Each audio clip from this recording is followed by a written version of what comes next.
welcome everyone. Thanks for coming. Thank you.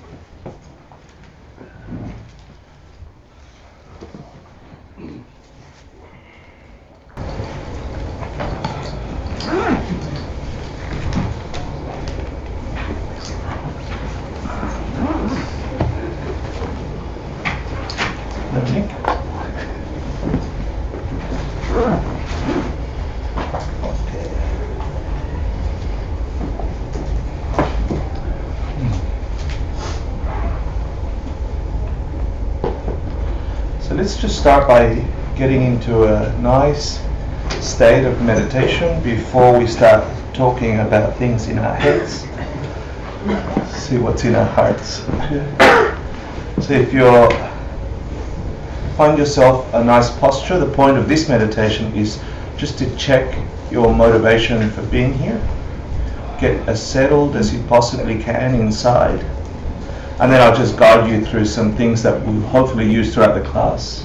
Okay, so begin by making sure your posture is right, that your body isn't going to distract you from your meditation. Bring your awareness naturally and beautifully without pushing it to your breath, sensation of entering and exiting at your nose. And then slowly start bringing that attention tighter and tighter until you feel very fine sensations at the tip of your nostril. And once you're there, I'll guide you. Okay, so we'll do maybe a few minutes like that.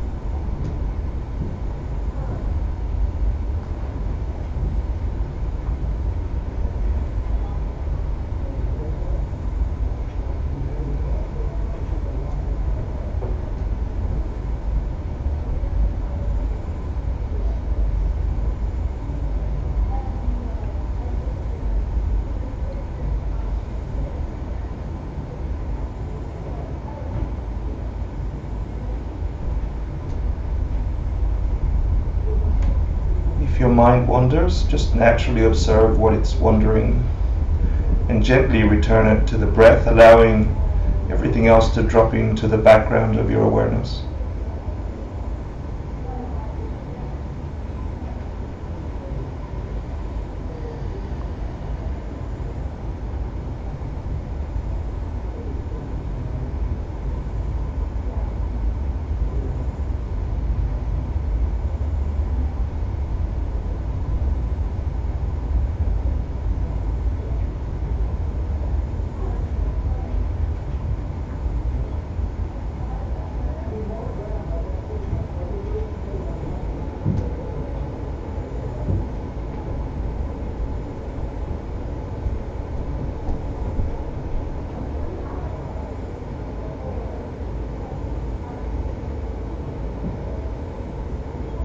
See if you can get your mind a little tighter on the sensation of the breath.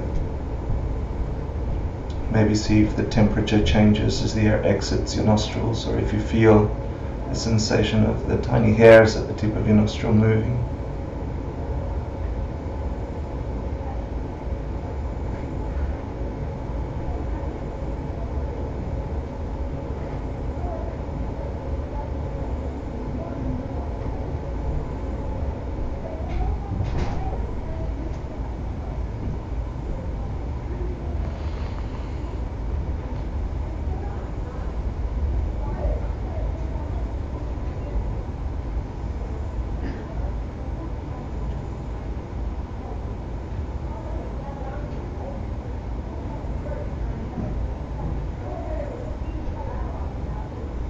Now I invite you to generate in front of you a teacher, a perfect teacher for you.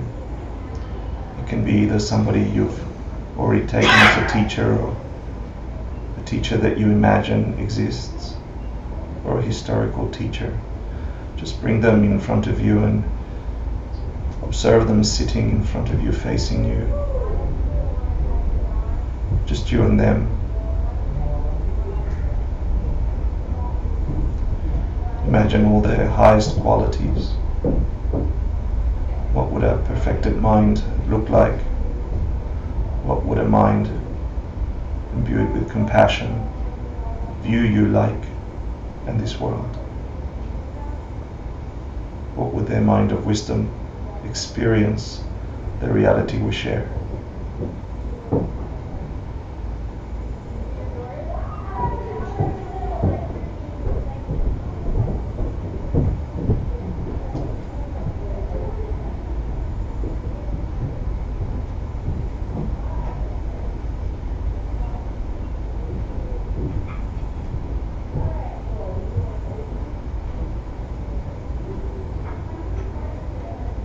See if in front of them you can find the deepest motivation for studying the class we're studying tonight.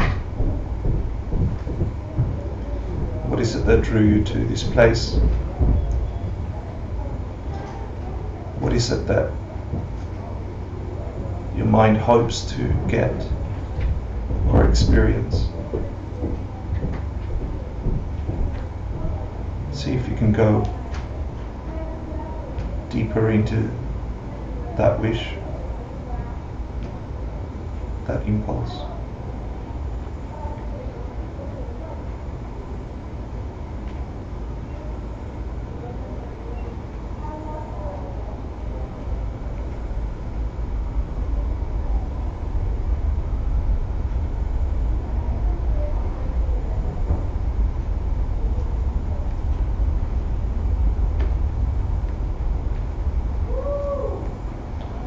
And then imagine that any obstacles you have to achieving that goal are able to disappear and go away with the help of your teacher and your effort. And any goodness you currently possess to help you achieve that goal suddenly flowers around you and helps you.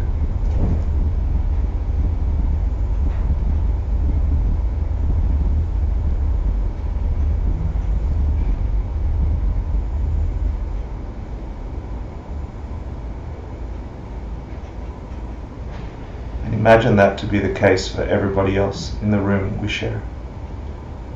That everybody is free of obstacles and that their virtue ripens fast, helping them achieve their goals.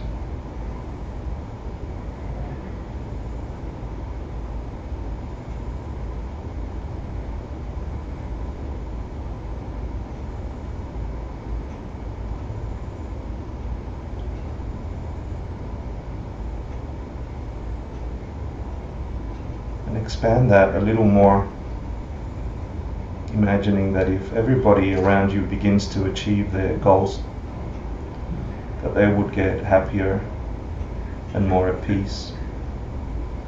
And if that continued to happen, they would reach a state where they'd have no mental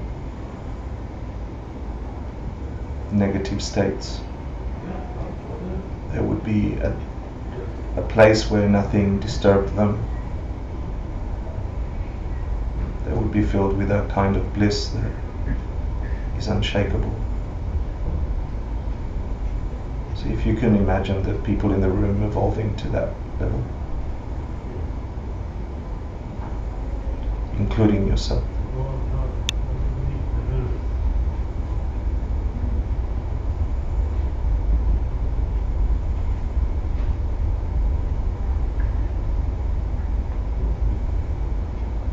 And then ask your teacher to please always teach you along the path and to stay close. And as you ask them, they begin to rise up and turn to face the same direction you're facing, getting smaller and brighter until they rest at the crown of your head, maybe the size of a quarter, bright and vibrant, always available to you for wisdom and compassion.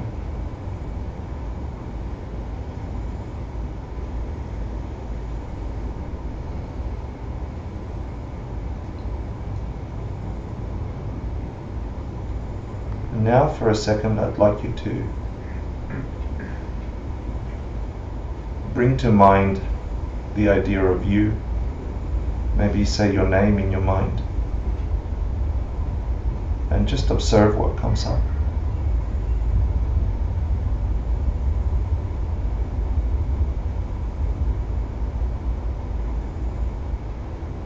Maybe you say your name again in your mind and observe if that changes or stays the same.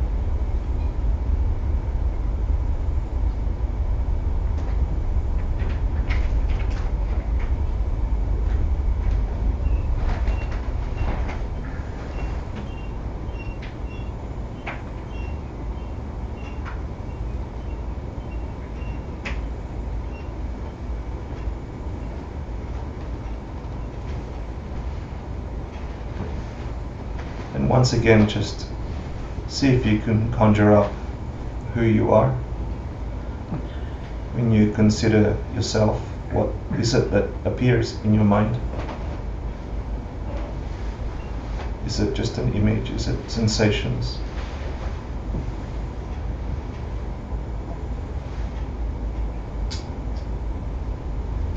Is it stable? Is it changing?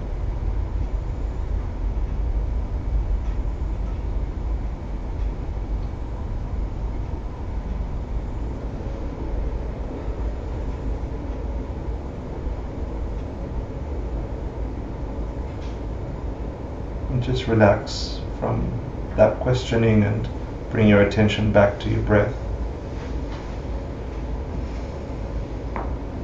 And slowly come to the room.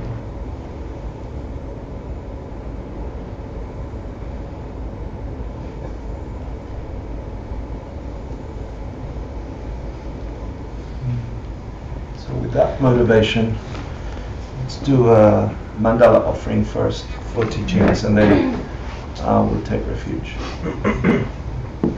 Sashi Buki Jushin Metocham Riva Vinci Limpadi Sonde Shindu Mite Nuadi Drokun Nanga Shimla Chupasho Yangu Ratnamanda Kami Atayami Sange Shidam Zoki Choknamla Jamshu Badu Agni Gyasuchi Daki Jachanyan Ipe Sonam Ki Rola Panchir Sange Drupasho Chudam Soki Choknamba Jamshu Badu Agni Gyasuchi Daki Janyan Gipe Sonam Ki Rola Panchir Sange Drupasho Sange Chudam Zogi Choknamba Jamchu Badu Agni Gyasuchi Dagi Janyan Gipe Sonam Ki Rola Panchir Sange Drupasho.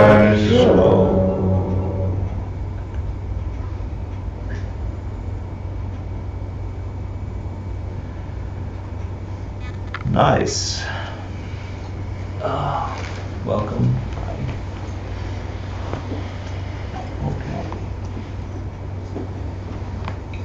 We have a heady class, which we didn't do last week. So we're going to, who was here last week? So, okay. Great, you get to tell everybody else what we did. just give me the quick summary of why we should study the art of reasoning or debating and logic in the Tibetan tradition. To preserve the teachings. Say it loud. To preserve the teachings. 1 out of 3. Yeah. Any other reason? Huh? To have direct perception of emptiness. That's a really good reason, but there's a formal answer to the homework question, which I'm looking for. So not. Oh, you said that.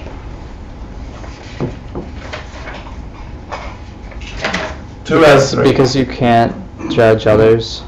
3 out of 3. Okay, cool. Let's see if we did it. Jacqueline, bingo. To have the direct experience of emptiness. Okay. In particular, the study of tonight's class, which is Chi Chitra. Secondly, to keep the Dharma in the world. Thank you. But what does this mean? For it not to disappear. To stay in the hearts.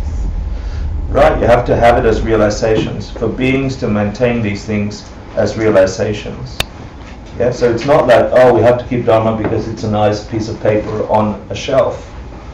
If nobody knows what that means, let alone what that is, that's just a map to something that can transform you. This is the key. So when I first read this, it's like, oh, okay, we have to keep the books. It's not that, you know. If you don't come to a realization first through logic, then meditation, then you develop a sense. If you don't develop an understanding of the Buddhist teaching that way, you're just believing anything just because someone said so. Oh, I'll just do this now. Someone says you have to do something different, I'll do that then. To keep the teachings alive, to keep the spark and the realization that from the Buddhist time has happened to being after being after being after being in all the lineages that you can trace back to the Buddha is this one. And logic is like the strongest, harder. The debate you have in your mind, understanding things like karma and emptiness, compassion and all the other things that are vital for this thing to stay alive. So that's perhaps the biggest reason. And then to stop suffering, which was Stephen's thing, which was the quote from Lord Buddha himself, which was, not judge others. Unless you're me or someone like me. unless you're me or someone like me, You should not judge others. You 'cause can't. If you do, you can fall. You if will you do, fall. you will fall. Okay. Which means suffering continues if you think that you know what's going on in this world and you make judgments about what other people are thinking and so on. If you act on those things that appear to you and you don't really know what's going on because you don't have a valid, correct perception of what's happening over there, then your actions are flawed. There's a mistake in your understanding, and that mistake happens in your actions, and then that causes samsara, that causes the cycles of suffering, the misunderstanding of what really is. So unless you're like me, meaning a being who is a Buddha, who has omniscience and understands everything and sees everything, right? Has wisdom, understands the true nature of things, ultimate reality, and has omniscience, can see everything. Yeah. So unless you know exactly what Richard's thinking, you can judge his actions. You can discern that that action might be good or bad in this world, but you can't judge who he is making those actions. You don't know his motivation. Now that's a problem for us, right? Because we've got to go, well, how do I tell? How do I tell? And through the study of logic, we can get to see things that are not immediately visible. Because you can understand the obvious, and then through reasoning, you can understand the hidden, and then through some experience, you can understand the very hidden. But that's cool. That was class number 1. In class number 2, we did this huge list of all existing things. Remember this? Yes. No? Yes? This is vital in the study of logic and debating because it creates a formula for us to be able to share and discuss. So imagine the year 600 AD, nearly 1,000 years after the Buddha's passing. And you're traveling through India and you've got these dharmas in your mind, you understand, you've studied, you have realizations, and you're walking around, and you brought with you the Indian style of debating at the time, and you have this in your mind. You have an understanding that you can divide all existing things into things that change and don't change. And then within things that change, you can divide them into physical things and mental things and the other weird one. Right? And then in the physical things, you can divide them into the sense object, the sense powers, and the matter that your sense power connects to, etc. And if you have this map in your mind, you quite easily can come up to an opposing view that you hold, or a misunderstanding of the world that's acting in that part of the world, which is a Wild West kind of world that you're traveling through. You come up with different philosophies and so on. And then with this map, you can begin placing, well, if that means that, then this means that, and that means this, and that doesn't work. And you can prove it logically. And this is what we're studying. This is the first marker of what we'll be studying over the next 8 weeks. The second biggest marker is tonight's class. It's Chi Chedra. Yeah? So you have this in your mind. Then, last week we began by playing a little bit, because it got a little bit heady, and I want to do the same today. Playing on, slowly going through the structure of debate, the purpose of debate, the process of debate in practice, and so on. So see, we've got it up there already. So the goal, do you remember I talked a little bit about the goal of sitting down in meditation? Remember I told in debate, do you remember I told you that monks would sit for a while before meditation, before debating, and do some prayers, right? So once I read a bit more about it, and I went back to the class when I studied this the first time. Every day that they debate, they sit there in the morning and they do some prayers, like 4 or 5, and then it includes a Heart Sutra and things like this, to try and get clear that their motivation for debating is not to beat the other person. I mean, you want to beat them, but you don't want to beat them for selfish Western reasons. You want to get to a truth. Ultimately, that's the thing. You want to get to the truth. And through this dialogue that you have with your peers, which are just really angels that are helping you come to an understanding, you can come to a truth. So that you remind yourself of this motivation at the beginning of every debate day in the morning, and you do it again at night. And once a week you do a long version of these prayers that are called Kurim. And there's like something like 17 individual prayers that if you go on your reading, you'll be able to see what they are and what they contain and so on. But before you even start, like we started tonight, let's just go into meditation and see why the hell we want to do this stuff. Now, if you studied karma, why is that important? Catching your motivation first, before you do anything. Why is it important? You want the result to be what you want.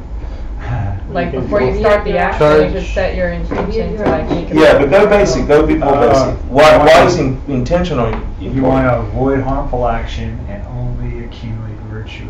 Wait, do you understand what the fourth? Yep. But because it's it's like 90% of the result. Right. Yeah, great. So if you check, you're about to do anything, right? Like we're going to debate, or we're going to study, or we're going to do whatever. The 4 powers. And you could, the 4 powers is cleaning. Oh, it's something else. Yeah. Okay. Yeah. Cool. But one of the laws of karma is like produces like, right? And that it grows, that action grows. Yeah.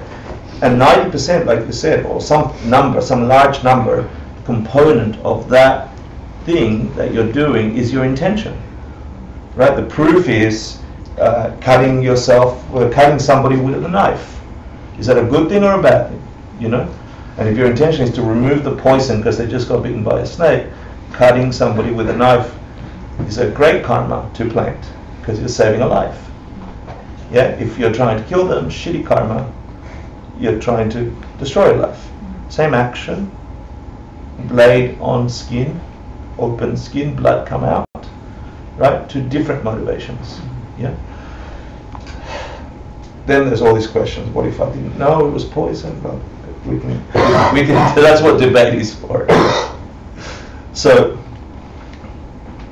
it's interesting that even in the debate process, they sit there and they go, a big chunk of what we're going to do before we actually get into it, just think why we're doing it.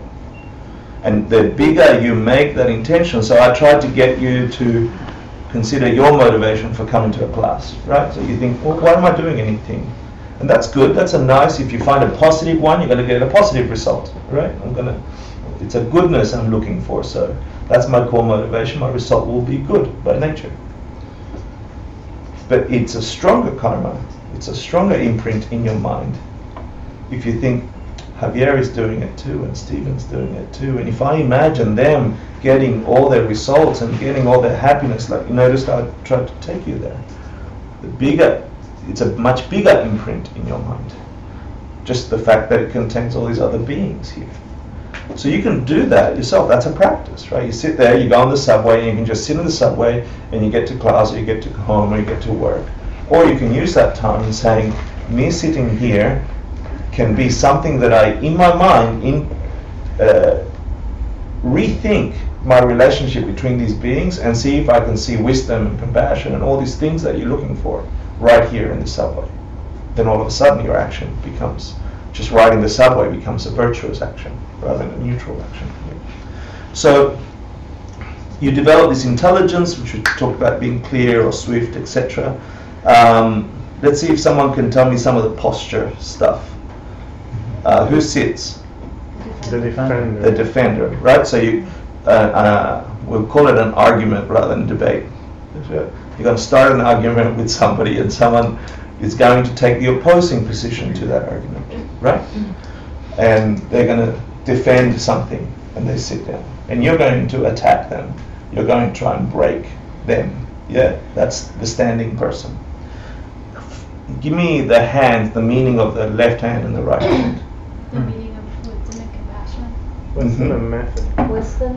So you have the movement is like this, right? With your left foot up, and then you stomp down as you start debate question, and as you continue to question the person sitting down. And one's wisdom? One hand represents wisdom, one represents compassion. Which one? Left hand, wisdom. Good. Right hand, compassion. Yeah. And why is that sound important? Because that represents the closing of the doors of hell. No, the foot does that. Both the hand and the Both foot. the foot and the hand. Yeah. Not just hell, though. Yeah. The All whole- lower realms. Yeah. You're closing down Right, the yeah. gates of hell, they say, or the lower realms. Yeah. But before that, you've drawn up your mala, right? You've gone, I'm going to talk about wisdom, blah, blah, blah, statement. Yeah. And what's the drawing up of the mala? Bring Yeah, bring all the beings from samsara up through this debate. So, are you really bringing people up from hell? Yeah. Yes. Absolutely. Where are they? In your my arm. In your mind. In your mala. In your Yeah. Are you really closing the doors of hell? Yes. Yes. Yes. Are you really? In your mind. Really? No. Well, what are the Well, doors it's of hell? empty. Is there a hell? It's empty. Are there any doors to this? Ah, is it an Acme hell with doors? This is good, right? So, this is a good debate. This is be a good debate. So, what's the point of doing it, right? If you go, well, maybe you're not bringing the beings from hell, or if you say you are, you can take the opposing view. This is a great debate. Why? Because it'll make you certain about your understanding of whether or not lower realms exist for real. Or if you're using emptiness as an excuse for nothing matters. It's just empty. You know, this is dangerous. Because we're also empty right now. The knife that cut me was also empty. Question, right? Let me review and then we get, but if it's really good, write it down because there's going to be a section for it. Yeah. Thank you. Last time you asked a question and it took us off track and I really didn't want to. In the beginning, you begin by saying, okay, you view the person you're about to debate, you kneel, you put your shawl over your left shoulder and you treat them as a Buddha. And you say, we're going to have an awesome time together. I didn't tell you about choosing an attacker and a defender, how that happens. And we're going to do it later. Who brought their mala with them? Yeah? Damn. Okay. So, it happens in 2 sessions. So first of all, when debate starts, everybody goes out to the field and you look for your best buddy. You look like for people you want to destroy, or you be with the best motivation, or people that you want them to help you. It's also, if you take like your university equivalent, it's sort of like the freshman and the sophomore's time to interact together. So if you've studied a topic when early on in your studies and you haven't touched that topic, you're going to go and gravitate next to one of the young ones and want to debate with them, A, to review for you, B, to help them get to a thing. And so that is probably the first half of the debate, the first hour of the debate period. And the Giku, do you remember the Giku? Who met the Giku in one of the monasteries? Who's the Giku? Oh. The one who started from The disciplinary. The disciplinary master who walks around with the big malas, right, hitting kids in monasteries with compassion. The Giku, after about an hour, starts to walk around saying, after helping people with their debate, saying, okay, it's time to break that up. So you break up the initial debating period where you can choose any one of your buddies to debate one-on-one, and you go into the classes that you're studying. So if you're studying Pramana, you go to your class of Pramana. If you're studying Bodhisattva Charvatara, you go with that class, and you're with your classmates, I guess. I don't know. I never went to college here. And then you get everybody's malas. But there's one group leader, I don't know what they're called, and they get everybody's malas, and they throw them up, and they all drop down to the ground, and with eyes closed, the group leader picks one up, and that becomes the first defender. They sit down, then they do it again, and pick another one, and that becomes the second defender. Everyone else is attacked, or they choose another attacker, and the others help the attacker. Can't really remember, And Geshe Michael said that if you're lazy, and you don't like debating, you get yourself a really small mala. you really like debating, you have one of those huge malas, you want to be asked, which I thought was fun. And then the second part of the debating is just that. You begin discussing the topic that you're studying at the time. You get 2 people answering, and 1 person attacking. And then the others begin to get involved. And that's what we saw when we went to Nepal. We saw the 2 people sitting down, and then became 4 and 5 on the other side. And everybody just jumps in and starts yelling at each other. Cool. So that's the review. Now I want to just quickly review the thing. We're going to get to this later. So just a quick review. Okay, you have your logical statement, which consists of 3 or 4 things. The subject, the assertion, I'm going to call it, and the reason for that assertion. So consider the sky. It is blue because blue is a color.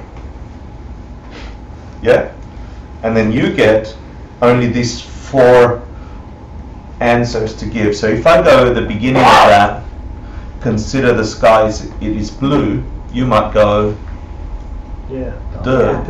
Like you're an idiot. Of course it is, right? So as somebody creating a debate, you want to have enough of a problem in there. You don't want to just say a logical statement that is completely true and that they agree with. That sort of immediately dequalifies you from being a debater, because you're not really debating anything. If you just say, consider the sky, it's blue because the sky's blue, And it's like, okay, I've got no problem with that. That's not something we're going to debate, But if you said something like, consider the sky, it is blue because I had French fries this morning, which I'm validly able to do because a reason is anything given as a reason, right? What would your answer be? It's not correct to say that because you had fries this morning, the sky is blue. Great. You go Tatmadrup, right? So the reason I give for the sky being blue is not right. Tatmadrup. Cool. We're going to play with this later. So I decided after we go through Chichedra, which is really important and we need to get our heads around this, our heads will be like bursting a little bit. We're going to place that aside and we're just going to go play with debate. I'm going to ask you some questions and I'm going to test which answers you give, and then I'm going to give you a logical statement that you should debate. I'm going to break you up into small groups, and you're going to, like a premeditated chess game, you're going to say, if I say this, the defender might say this or this. And then you're going to go, if they say this, I'm going to say this and this. But if they say that, I'm going to say this and this. Now, if I say this, they might say this or that. And I want to see if you, as a small group of 4 people or something, can come up with 2 or 3 or 4 levels, because we haven't taught everything about debating, but this is a nice entry. And then the interesting thing's going to happen. We're going to do it just like they would in a monastery. We're going to get your groups together, because you'd have a whole bunch of different answers in that group of 4 or that group of 4, and we're going to see if you can preempt what they're going to say. You're going to go, oh, I know the answer to that because we planned it, and then you're going to say that. Does that make sense? Mm-hmm. We're going to play and see if that works. There's a lot of screaming and shouting and all the other stuff. But let's talk about the door to emptiness. Who studied Gedra before? Cool, you can help us. It's hard, but it's not so hard. You can understand this topic. You can understand this topic in a really simplistic sense. And Geshe Michael, when he taught it, decided not to teach it that way. I'm going to teach it simplistically, and then I'm going to try and push our minds to go to where Geshe Michael wanted us to go, which is a Majjhimika interpretation of a Sautantrika system. Okay? So if you know the matrix of Buddhist schools or development of thought in Buddhist thought, Majjhimika Prasangika is the one we're studying, the one that His Holiness the Dalai Lama is teaching. In fact, we share the same teacher's teacher. Yeah. And so this material came from the teacher of the current Dalai Lama, exactly as it was explained to Ken Rinpoche, exactly as it was explained to Geshe Michael, and translated with the Tibetan, sometimes Sanskrit, and then the English. And when you apply the Majjhimika Prasangika view of what is emptiness, what is dependent origination, when you apply that to this study, Geshe Michael says this is the door to emptiness. Yeah, this is the door. If you can get really your mind into what the hell are they talking about, because I'm going to give you a ton of information. If you, for a millisecond, can enter a state of mind that catches the idea of mental imaging, which is where we're going to go with this topic, if you can try and see what that means for you, like I tried to get it into your meditation. When I said, who are you in meditation, something came up, right? Mm-hmm. We're going to attack that. We're going to go look at that. But I need to give you a whole bunch of definitions, because those definitions will be useful for us when we investigate reality. Yeah? What is this reality we're investigating? The reality of that you that came up in your mind when I said think of you. And then when I asked you again, was it the same one? Was it different? When I asked you again, what were they like? Yeah? What was your sensation to them? And all this other stuff. We're going to try and get to that millisecond of experience where your mind is creating a mental image. Yeah? Now you can study this topic and go, oh, that was a nice intellectual exercise, or you can study this topic and try and get your mind there to the point of that meditation I got to. So I invite you to do the latter, okay? And I don't mean a big ladder. So the reason for studying this, we talked about Hundruk. Do you remember what that is? I think I gave a quick summary of that. Okay. Imagine a Buddha, if you will, to your best of your ability.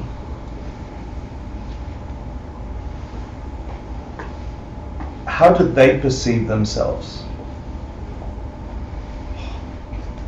If I were to ask them, Buddha such and such, assuming there's more than one Buddha, yeah? That many enlightened beings were able to reach Buddhahood. If I asked them, Buddha Manjushri, Who are you when you pop into your mind? Yeah. So imagine they having that experience of themselves somewhere, just like you are having your experience of yourself somewhere. Now imagine that you want some happiness. So you're going to go and do some things to get happiness. Yeah? You want something. Samsaric beings have this thing at the core of the wheel of life, ignorance, misunderstanding, the pig, right? That says, I don't understand the world, so I want something ignorantly. I'm going to do something with a mistake to try and get it, right? So we have to get up off our chair, try and get that thing and bring it to us to try and get happy. Is that fair? Right. Yeah, we studied that, no problem. The quality of an enlightened being might not be, he's not like that at all. It's an uncontrived impulse that instantly manifests itself. So they have this thing called hundrup, which is they are, and without trying, wherever they perceive a being needing them, they are there instantly. A projection of them is there, projecting body. Yeah? Imagine that's a possibility. Yeah, just like you've built a habit for doing certain things. Yeah, so we have a habit for we have it's so funny when we study this particular topic and or the Diamond Cutter Sutra, you will have obstacles, even squeaky little sounds from fans that distract your consciousness and your focus away from where it's supposed to, right? And in some respects, these are demons. Yeah, these are parts of your mind blocking depth of insight into something that can free you from those states of mind that are not positive in you. Yeah, so stay with us despite the squeaks. So, do you understand this? Hundrup is this spontaneous appearance of your being in every part of the universe as a Buddha. Yeah. To do that, you need to be a Buddha. You need to become an enlightened being. And to become an enlightened being, you have to have reached a state where you have no longer mental afflictions, state of nirvana, right? Because nirvana plus bodhicitta is Buddhahood, right? According to these teachings. Now, you can't reach a state where your mind is free of mental afflictions if you still misunderstand the world around you. If you continue to make mistakes because you have a misunderstanding of how the world appears, and hence the study of emptiness at the very core of Buddhist practice. So we have to do the pen thing. Can I get a pen thing? Thank you. It's a green one for some that are not colorblind. You can't have a direct experience of emptiness without understanding intellectually first what emptiness is. Yeah? So we're going to go there for now. The mistake, we're going to try and uncover the mistake with logic. Okay? I know that many of you have done this, so just try and be impulsive about it. What's this? It's a Pen. pen. Okay. Green pen. It's a good. So for humans, we can say it's a pen, right? This thing is a pen. We experience it as soon as I bring it up, you go, it's a pen, right? Think of a pig. No, it's a pen. You can't. It's perceptually for you, it's a pen. Yeah. Mm-hmm. Okay. But if I bring it to a puppy dog and go like this, it is a chuto or whatever they conceptualize it as for them. This very same object, right? Now, we think pen is here. Let's go human, equal animal rights, yeah? Does the animal think, oh no, that's not a pen, I'm much better off thinking it's a chew toy? Or does it go, I want to chew on that, I see that and I want to chew on that? right? But it thinks it's like that, just like we think it's like that, okay? Is it possible that this same object could be, from its own side, at once a pen and a chew toy? No. This one thing be two things at the same time? No. Maybe two. Is it possible from its own side? No. Push away all the dogs, lock them outside, take away all the humans, put it outside, place this thing, and this thing by itself over there, chew toy or pen? Yeah. Can it be both and neither? Or It it's can't only- be both until someone's experiencing it as pen. You bring humans back into the room, and instantly that object becomes pen. For whom? For the human. For the human. Now, if that's true, push out the humans, bring the dogs in, and show this object to them, and they perceive chew toy. That's fair to say, right? At that time, what is it? Right. Now, bring them all in the room. What is this object? And at that time you can say it's both. Yeah? But it's not coming from the object. It's very rapidly coming from the observer. Yeah? And dependent on the observer, the object appears different. We figured out two methods, right? Dependently arising. It arises independent. Yeah? Dependently arising. Sorry. Is that a new one? No, he just made it up. I just copied it.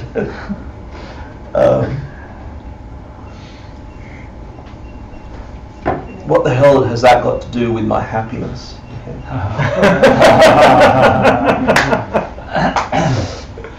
You like pens. Yeah. That was good. Or chew Stop. That was it. Stay with me. Yeah. If we can understand quite simply, it wasn't that hard. Yeah. It's impossible for this to hold pen from its own side, for it to radiate pen. Why? Because I show it to dogs, they cannot experience pen. It's impossible for this to radiate, push out chew toy, because that's not the first thing I think of, experience and sense towards this thing when it appears in my field of experience. So it is true to say that this object is empty of being pen from its own side. It's empty of being chew toy from its own side. It doesn't have that nature. It doesn't have that self nature. There is no self nature to the pen, meaning from its own side being pen. Do we get that, those words? Yeah? We've said them a ton of times. But if we understand that the only way this object could be experienced as pen is if there's something here projecting, labeling these colors and shapes as pen. And it's not by choice. Or chew toy, and it's not by choice. It's this impulsion, this thing that comes as soon as we have this in front of us. Or that in front of us, or that in front of us, or that in front of us, or that in front of us, or sounds in front of us, or body in front of us, or space in front of us, or light in front of us. Absolutely everything in your mind is like that, empty. Your conception of you is like that, empty of that self nature, no self. We get it confused in the West. I remember when I first heard this, I'm like, oh, I have to let go of my ego. There's no self. Hector doesn't exist. I am nothing. I'm supposed to practice being nothing. It's not what it means. It's not what it means. Okay. Get it clear. Yeah, that intellectual understanding of this applies to every single thing you experience, even that understanding that you experience, if you want to go there. Yeah. So, why the hell did we go there, and how does it help me? Because at the core of that painting, the wheel of life, the Baba Chakra, the thing turning the cycles of suffering, is this thing. The misunderstanding of pen. We think it comes this way. When I do, I have a mistaken understanding of this object. We just proved that it doesn't come from it, right? But we operate every minute of our days thinking that things are out there. Those shortcuts in our mind are natural. That's what makes us human. That's what makes this realm. That's why we're here and not some other place, because we share that mistaken understanding of. We say objects when we look at a solid thing, but I want you to think that an object is also an object of your mind. A sensation is an object of your mind. Feeling is an object of your mind. Yeah? A memory is an object of your mind. Yeah? A correlation is an object of your mind.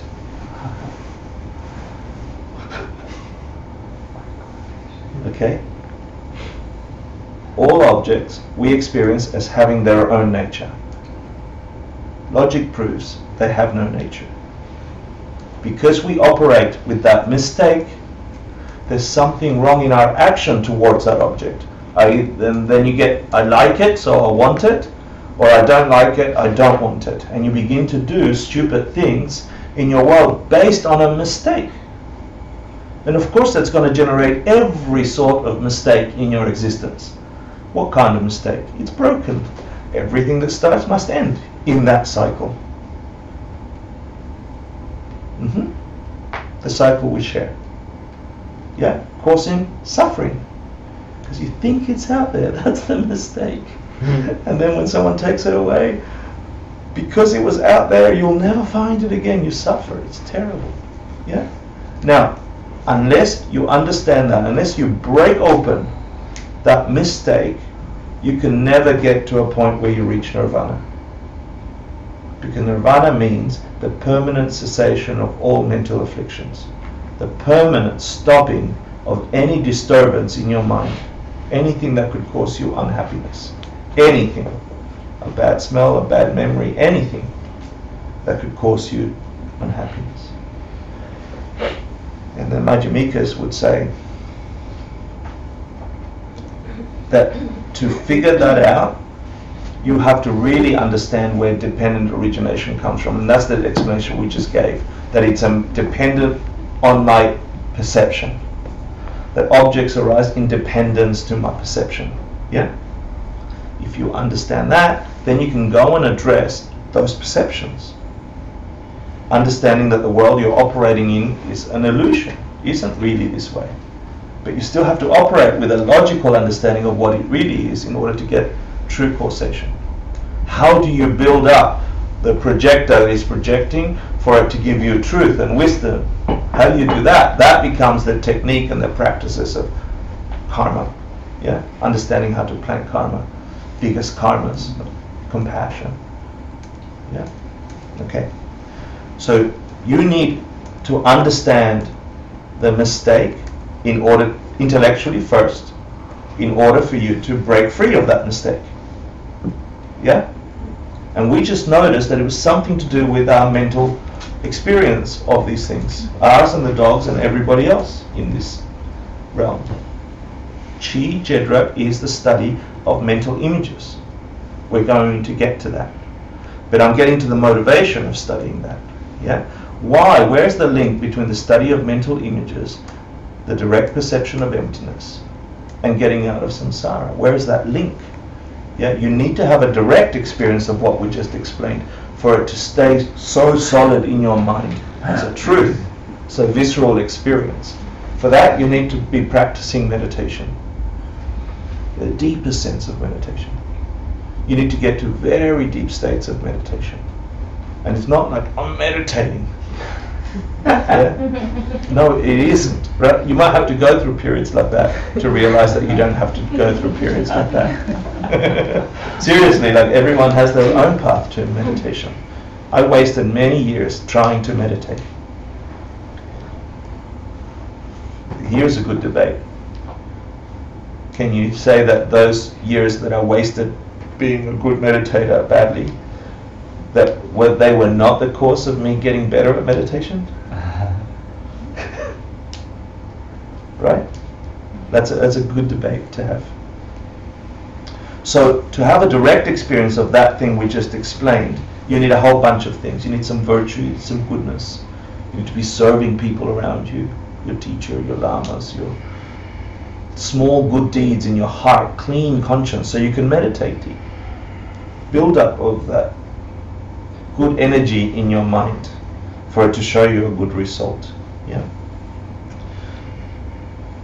And you need to have reached this peak experience on the second path called Chuchok, yeah, highest object, which is not in meditation. You're actually doing your everyday activity, and in your everyday activity, you catch your mind doing that mental imaging process. You catch it. You go, my goodness, the person I'm arguing with isn't that person at all. I just saw my mind create that for that, and then all the feelings that followed my mental image of that person is actually what's driving my behavior. And I'm in trouble because I'm yelling at them and I'm screaming at them, and they're not like that from their own side. They are empty of having that nature. That comes from me. That experience and the heat I'm feeling and the defending I'm feeling and all this stuff, that is my mind. It's not out there. It's in here. And when you have that direct perception of dependent origination, which is called Chuchok, yeah? You have a direct perception of dependent origination in the high sense, in the Madhyamika sense, meaning you're watching this object, and we can play with it. You can almost do it if I invite you to, okay? Because we've got that capacity, we're close to that capacity. Just uncontrollably look at this object and say, what is it? And in your mind says pen, right? It says green pen and all this stuff. See if you can just feel in your mind all the sensations you have around it. You probably have some assumptions of what it would feel like, the texture, yeah? The softness, hardness, right? Just looking at this object, and just for a second longer, just look at this object and see if you can try in a meditative way, meaning relax. Just drop that and see if you can catch what your eye is actually catching. It's not perfect and you can't feel it from when you're sitting. It doesn't have a back and it's not soft or hard like you imagine it. All you're catching really is a stick, like an elongated thing. Just try and catch for a second, drop the pen and observe just the lines or the colors and the shape. Even the ones that suggest 3D-ness, look at them as just colors and shapes. It's not hard to do if you practice. Now just allow pen to come back in. Right. Now imagine that you could have that experience because you've been thinking that way, because you've been doing all the right things, that the virtue that your mind needs to have that immense, beautiful experience. Imagine that one day you can have that directly. You're sitting there and you're like my teacher says, he had that experience looking at a pot boiling water for his teacher. Yeah? And instantly he experienced that there is no pot boiling water like he's completely experiencing perfectly like that. That has no nature like that from its own side. He saw his mind construct that meaning onto that object. Because a cockroach could walk past and it's a hell pit of boiling water. It ain't. It ain't. And no, invalidly so for the cockroach. Right? Same bubbles, same silver surface. Yeah? Two beings contact with that object. Hell, Tibetan Lama. Now there is the proof that you can get enlightened, by the way. Because if it's those two, it can be three. It can be three, it can be 20. If it's as bad as a hell pit for a cockroach, it can be worse. If it's as good as Tibetan Lama, it can be better. Yeah? If it means that we've lost all things to do with my computer were screwed. In a good way. It could be worse. It could be worse. Yeah, I think that's done. Okay, let's go somewhere else. Let's go somewhere else. I had visual prompts because I think the visual prompts help. The point here is the study of Chi Chedra is the study of mental images. I And have my laptop. I am plugging the projector. Oh, it's coming back. What does the word chi mean and what does the word chedra mean? yeah, good. Let me just pray to my computer for 1 second. Did you know Mercury was in retrograde? Because it wants to do this thing. Okay, it's come back on. Look, it's saying I want to live. General and specific. Thank you. We'll cover it. We'll cover it right now. Yeah. General and specific is a simple way to think about it. But we want to go a bit deeper and connect it always to this story I just gave you of your mind creating mental images and how that is the key to having a direct perception of reality as it truly is, not as we project it, and that can free you. Why can it free you? Because if you understand the true nature of things, then there isn't anything in your world that's hurting you that didn't come from you, and you begin cleaning it up. You stop causing the seeds, planting the seeds or causing the things that hurt you.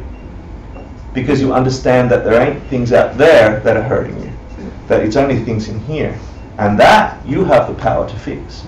If it was out there, you're screwed. Because you have to forever manipulate a changing world. I don't want to go off. You can do it, do it. When you do that and you have the direct perception, then meditation becomes a moot point at that point, right? Not at all. No. Well. That's what the Zen and Taoists say. Once you see it, it's over. It's not over. You still no. It's still the path of habituation. So there's 5 paths. Okay. So there's the experiences. You might have this direct communion. It's called water poured into water. Okay. You have this direct perception of emptiness. It lasts for a short time. You are drawn back into this body, into this reality, into this experience. Why? Because you've got a ton of impulse and inertia that brought you here in the first place. That's still there. That didn't disappear by magic wand. Okay.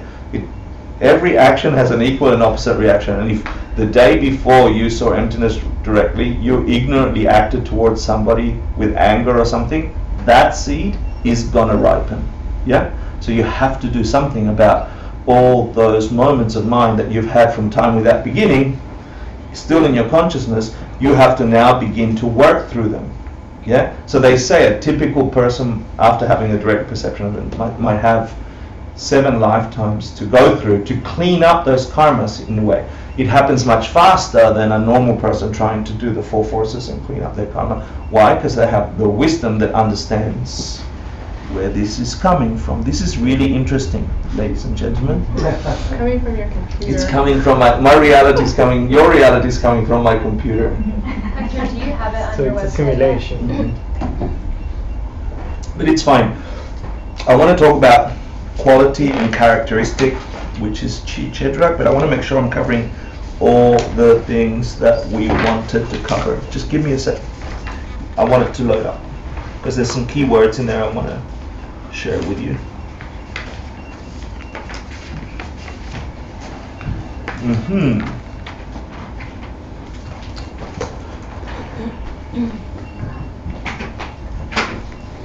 The word Chi is relational to the word Jedra. Okay? If you've studied the 4 schools or the 4 levels of the schools, the matrix of Buddhist thought, you've got the Abhidharmist, the Sautantrika or logic school, you've got the mind only, and then you've got the Madhyamika and the 2 parts of that. They understand, and rightly so, they have a deep experience of what is dependent origination, what is emptiness, what is things empty of, and so on. The explanation I just gave you is from the Madhyamika point of view. This study of Chi Jedrak comes from the Sautantrika school, so a different school. So we're sort of melding things together here. Looks like we're nearly there, ladies and gentlemen. I apologize again.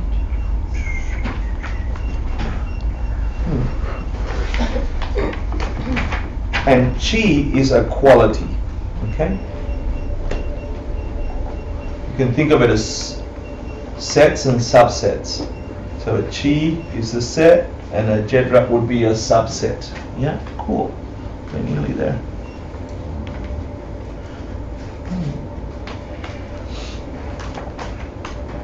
So we're going to have a new laptop next time. Okay. Let's go there. Chi, quality, Jedrak, characteristic or type. Okay, meaning characteristic of, not a characteristic belonging to. It's something is characteristic of that quality. Yeah, I'll give you a quick example. Car can be a general group. Yeah, but there are things when you think about them that are characteristic of that chi, of that quality, like a Ford or a Hyundai. Sure. Yeah, or sure. Or let's a chi might be let's call it drinking vessels. Yeah. And a cup fits into that, right? It's not the other way around, right? So a Jedrak, and I'll give you the definitions in a second, but just generally speaking, think of it as quality and character, or typical of that quality. Yeah? This is important because there are three different but I'll give you three different explanations of chis, and two of them are sort of relevant, but one of them is essential for mental imaging, and we're going to spend some time on that. Are we good with that? These are just new terms. A question. So Jedrak, it describes the quality, or? A Jedrak, and I'll give you a proof and a question of a Jedrak. In the example of car and Ford, yeah, a Ford is a type of car. Yeah, a Ford is characteristic of that thing we call car. Yeah. Mm-hmm. So the car, the group car, is a chi. Yeah. For the example that we had, remember that all existing things had changing and unchanging. Do you remember that? Mm-hmm. Yeah. Okay. So the chi could be all existing things. Yeah, all existing things. And a Jedrak of that could be either changing things or unchanging things. Yeah? Changing things have a characteristic typical of all existing things. Why? Because it's one of all things. You get heady. Don't get heady. Okay? Flow with it. There will be moments in this course that your mind will go into breakdown mode. The main point of this class is to get us to the point of mental imaging. Let everything else come in and go, okay, bring it back to mental imaging. How has that got to do with mental imaging? Okay. Can I just ask a quick question? When you, not too crazy, but when you're talking about mental imaging, yeah, are you talking about like visualizing something, or are you talking about good question. What my mind thinks conjures up? Right. Yeah, good, because you know, I just always want to use bad examples. Okay, I apologize, but I'm going to do it. Think of a person that farts in bed. Okay. Bring a mental image of that smell you don't want. Do you see what I mean? Like you don't have a fluffy picture. Yeah. Yeah? Yeah. Because sorry, I had to use fart as an example. It's not very appropriate, but it's really someone who farts on the subway. Okay, yeah, you bring up that in the subway, yeah, and you look around, you have a mental image, right? We tend to be mostly visual. The majority of us tend to be mostly visual, and so here comes a problem where we're describing object, we think of a physical object. It's not that, it's an object of the mind. It's that thing you hold when I say fluffy cloud. It's kind of more like a feeling in a way. Well then, no, those come after, you see, so something creates a feeling. Think about it, it works for me when I think about it like a kind of like a concept. So all these concepts that arise, although it's kind of like a very generic example, but the concepts that arise are images of the mind. And these physical objects, we conceive them because we can access that concept in our mind for them to exist. Does that help in any way? So then that means that the mental imaging is our own version of Of something out there that is right? that is unfindable. On that da-da-da. Perfect. Okay. Yeah. And each of us have a very different experience of the same thing. Right. Which means the experiences we're having, which we call reality, yeah, are ours. We're projectors of our reality in that sense. Okay.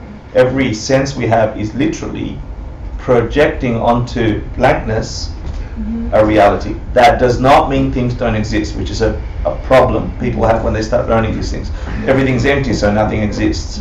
That's not true. It's true to say nothing exists in the way you think they did. Nothing exists out there independent of you. So, yeah, I want to ask you something. If some people doesn't have vision, like imaging or something, Yeah. so what is the different way? What a beautiful question. You're saying if people are blind, you're saying? Well, so, yeah. Okay. Good. They still have a mind. And they still have mental images. You can prove this because you ask people that are blind and they can describe their dreams about running through a forest or doing what it is. So a mind is non-stop creating experiences which we're calling mental images. Yeah? These experiences that our mind is putting forward in front of us, either visually or through any of the senses. A taste is like that, you know? So when I say think of the taste of lemon, your mind and you start salivating, right? Your whole body is designed to react instantly, like you had a feeling about it and then that feeling created a whole series of conditioned events. We're habituated that way, yeah? But let's go back to cheese, yeah? You understand the idea of chi, roughly? I'm going to give you 3, maybe 4 chis, yeah? One simple way is rik chi, which is just a type or a kind of thing, which is to say car is a rik chi, yeah? It's a type of thing, which many other things are characteristic of. How's that? Yeah? So that's a rik chi.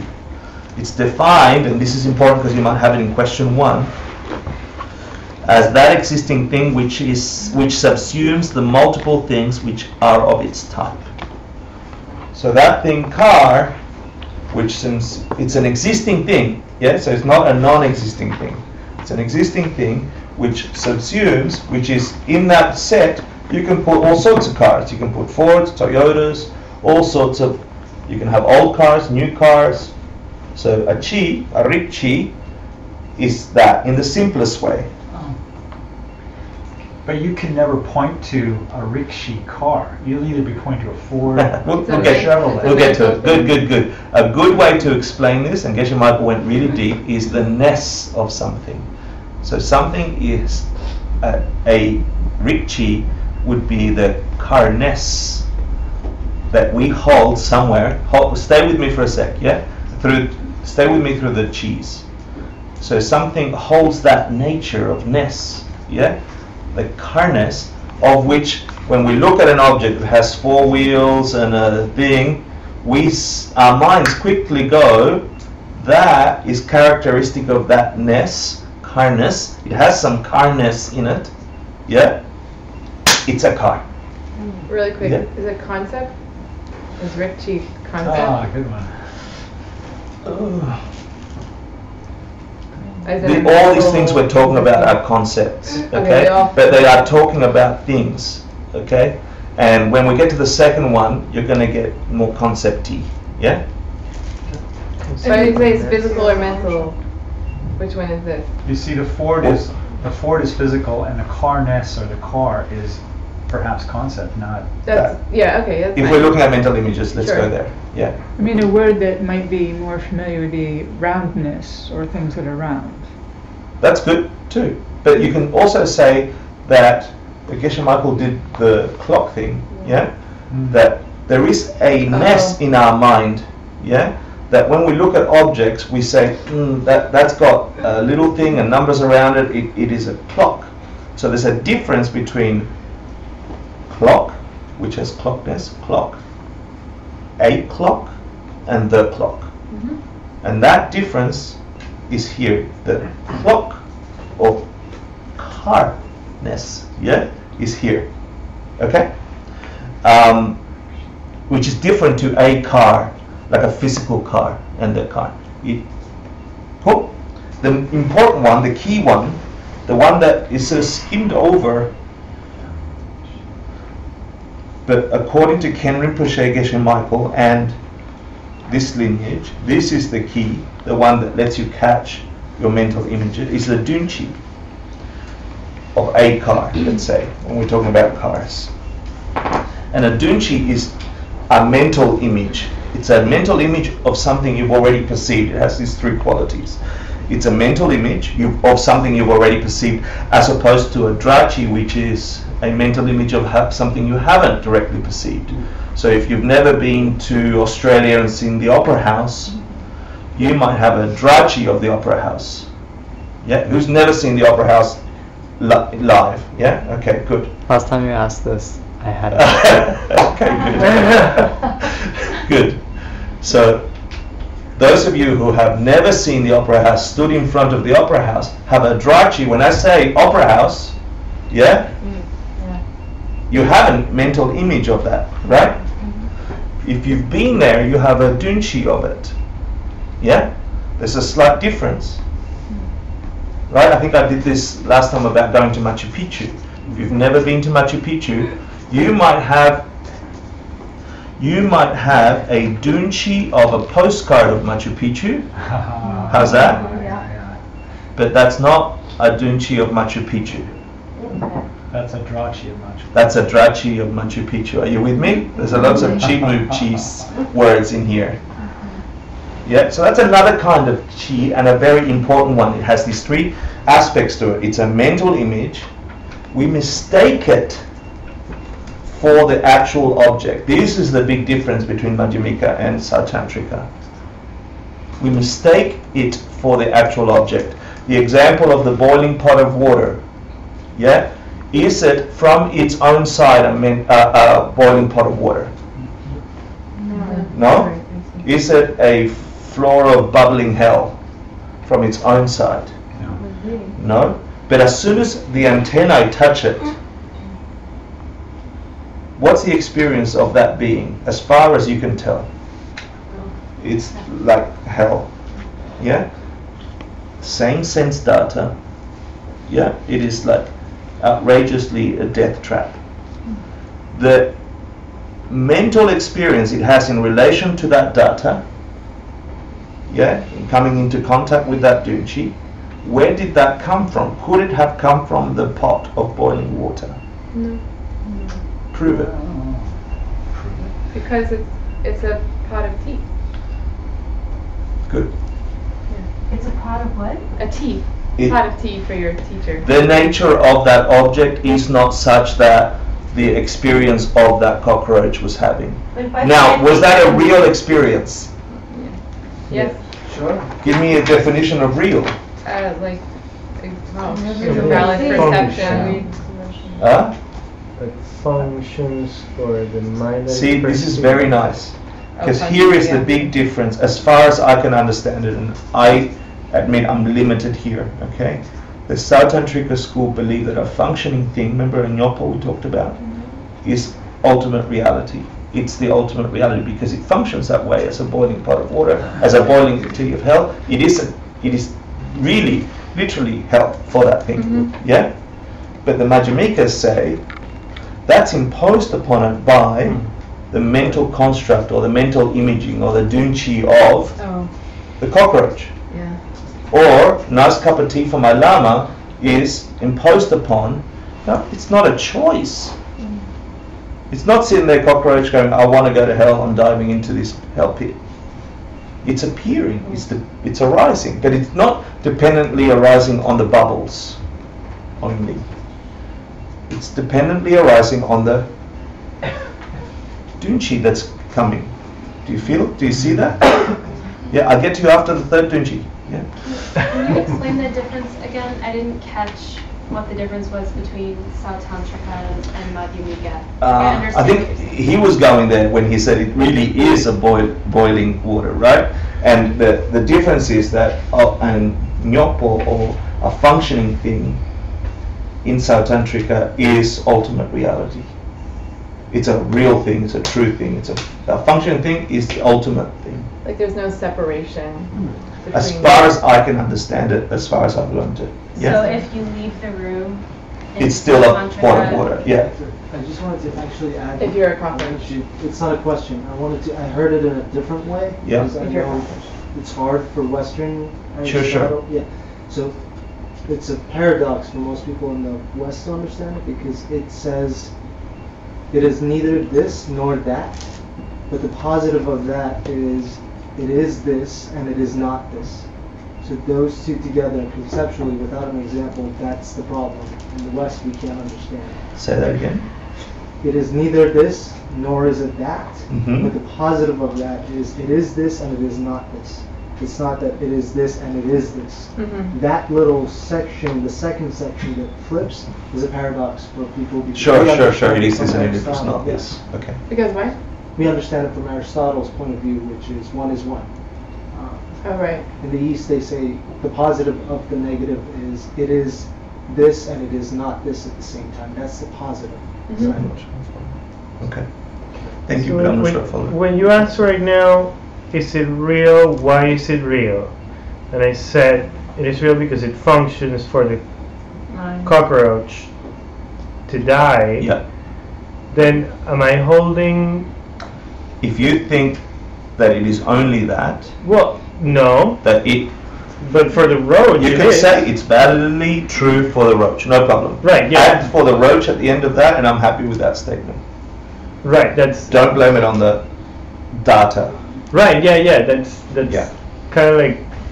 But that's why I think like this computer is real to me because it functions as a computer. Yeah.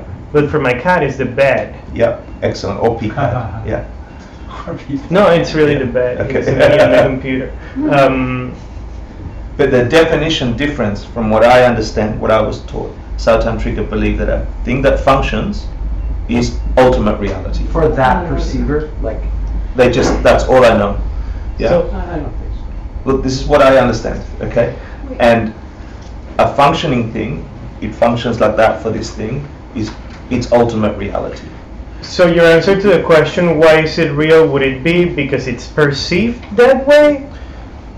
It is real for the being experiencing it that way. Now, what kind of reality out of the two realities is it? Deceptive reality. Deceptive or nominal Sure. reality or conventional reality, right? Absolutely. It is real. It functions that way. It produces a whole bunch of sensations and experiences that are as solid as they can be. But does it come from that object? No. Okay. But it did for them, right? Is it a nature of this object? For them, for the Okay. perceiver. Let's look at the whole situation now. Is that chi, is that Rik chi, or that thing, forcing the Dun chi onto that creature? No. It's the other way around. Who said Yeah. that? Over here. Yeah. But It's the other way around. for Sautantrika school, it is. All I I'm just can- trying to understand what they. Don't mean. worry about that part. That Okay. was just an aside because I found that to be enough for me to go, okay, so that's why we would have differences about the interpretation of what is emptiness, because if you say that ultimate reality is thing that functions, that is not ultimate reality for a Madhyamika, which says ultimate reality is emptiness, the lack of inherent existence. Not empty. Ultimate reality isn't that things function, as I understand it to be in Sautantrika. Ultimate thing is the lack of inherent existence in things. I just thought that was an interesting division. We can go deeper and I can go find what it is, but I don't know more than that. It's dependent origination. Or it's dependent origination is the highest It's the form of reality. of reality. Yeah, as far as I understand. Right. Yeah, but I haven't studied that. Yeah. But this book comes from that, right? So when you have a Madhyamika reading the commentaries on the Buddha's words to this point, they interpret it as ultimate reality meaning things are empty of having inherent existence. And dependent arising is not dependent that you have a bubbling thing and a hot thing and a silver thing, and that makes it a boiling hell. Not that. From a Madhyamika's point of view, it's more subtle than that. That might be true. But really what's making it a boiling hell is a dunchi. Yeah? Why? Because if you explain it through the Madhyamika perspective, you can't ever find that a bubble in that whole series of things is the cause of the pain, or the left of the bubble, or the right of the bubble, or the temperature of the heat, or the, when you went to look at what is heat, you can't come to heat. When you come and look at pot, you can't find pot. And when you break it down, it's an infinite regression that leaves you blank, empty of that thing you were looking for, the cause of the pain of the thing. So, if the dunchi is a mental image of something you have already perceived, can you have a dunchi of emptiness before the direct perception of emptiness? That's a really good question. Can you repeat that? Of course you can. Well, If it's something you've already perceived. you have never perceived it. But you got an appearance of it anyway, from someone else describing it. That's to a you. very But it's your good. perception of their perception. That's a very good Same way question. that- So how do you recognize emptiness as emptiness? Can you recognize the opera house on a In the postcard? same way as the postcard of the empty, as the opera house. Sure, but if I am inside, if somebody blinds me and puts me inside the opera house and opens my eyes, I am not sure where I am. Unless they're showing you a picture of the inside of the opera house. True. Yeah? I've So not. all I'm saying is the intellectual exercise of trying to come to ultimate reality is like getting a postcard of emptiness, okay? And when you come to it, you catch it. Why? Because I don't want to go there really until I finish this class, but that's empty too. You're only habituating to see what you're going to see. It's a problem, okay? I know, sorry, I didn't want to go there, okay? But emptiness is empty too. Dependent origination is empty too. I don't want to go there right now, okay? But you are going to get a postcard of the place you're going to land, and you wrote yourself the bloody postcard, okay? Right. Sorry, but happy if you get it. Yeah. You wrote yourself the postcard. What was that movie? Is it Memento? Memento, that he writes the tattoos in his arm so he knows his. Is that it? Yeah, it's sort of like that, but nothing like it, because it's not that. Forget about that movie. So think about the projection of pen, yeah? The projection of thing, the mental imaging that occurs upon contact with experience. You have to come to understand that for the roach and for the person, there are two vastly different experiences. And if you buy or study or go deeper into this, you come to realize that it's your dunchis creating your reality. That it is valid for the cockroach to burn. That's not true. It is true that I'm making a cup of tea for my lama. It's not true. But what I am looking at is not the pot of tea out there. I am looking, experiencing, sensing, interacting with the mental image, the dunchi of that pot. So is a cockroach. And so is with emptiness. Yeah. The interesting thing, Sautantrika, just a side thing, they say that your mind arrives to pot or pen by quickly going through the library of all existing things and saying, not banana, not tree, not sleepiness, not this, not, and it holds the characteristic penness. It comes to pen by a process of eliminating everything that is not pen. Wow. They say. Okay? Huh? Why is that important?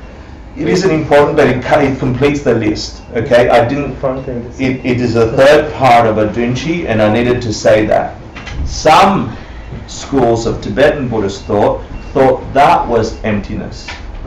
Just as an aside. that process of no, don't, and you're right that was emptiness, and there's debates that disprove that. So by not having felt it before, you know that it is. Yeah. So that's just an aside. The most important thing here that will help you understand, remember the meditation we did at the beginning, which was who are you? That mental image of who you are, and all the associated stuff that you have connected to it, your feelings about you, your hopes and your sensations, even the very picture of what it is you think you are, all of them are dunchis. Okay? Mm-hmm. Is there a way to go to the opera house and not see my postcard of the opera house? Yeah, it is exactly that. Sorry, I'm going to answer your question with your question. When you are in the opera house, it is not the postcard of the opera house. It can't be.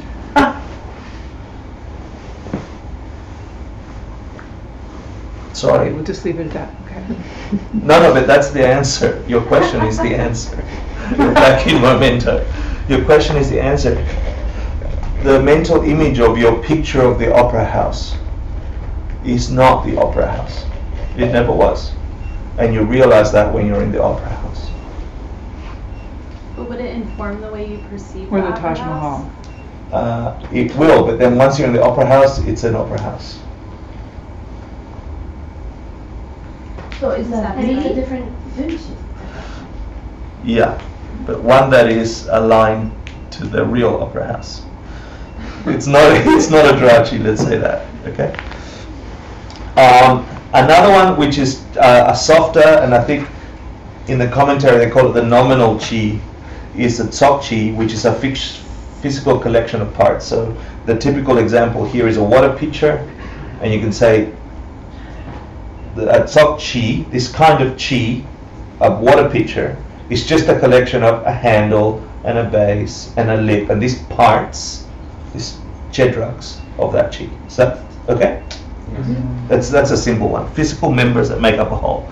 So my arm and my head and my feet, yeah, they're all part of my body. Yeah, my body. Yeah. So in the example of car, when you have a car in mind, first you have carness, something that your mind has to go, not that, not that, not that, not that, but no. This thing with four wheels, whatever, has carness to it. Then you either have a drachi or a dunchi of a car, right? And that pops up as that thing is that. How does it do that? It's a mental image. You mistake that thing for the actual thing. The mental image you're having of pen, you mistake it for really what's here. And I'll prove it to you, simple. The softness that you felt, or the back of it that you are sure exists, is not what you're perceiving here. It's not what exists, sorry. It is what you're perceiving. That's your dunchi of this. You're right now looking at a dunchi of this. You're not looking at this. Okay, wouldn't the tsok-chi come before rikchi? How can you have a nest? They're just three types. They're not one after the other. It's not yeah, it's not sequential. Okay, these are just, when we say chi, there's these four chis. Yeah, and I just put dry chi in there because really we want to talk about dunchi. Yeah. Do you understand that? Yes. That chi means. What's it mean? Ness. No, in general. A general quality. Yeah. A ness. Let's go there. Is that good? Mm-hmm. Yeah? And within that you got all these different chis. The most important one, the one that really helps you get out of suffering, is the understanding that one of these chis, one of these qualities, is this mental image that has a quality to it. Yeah? It has a ness to it. And we are experiencing that thing all the time and confusing that for reality and interacting towards that instead of really what's occurring. Yeah? I want to go now to Jedrak. Yeah? A simple definition is a member of a general category, but I think you get this, right? So what's a Jedrak for car? Toyota Corolla. Toyota. What's Jedrak for all existing things? Hector. Cool.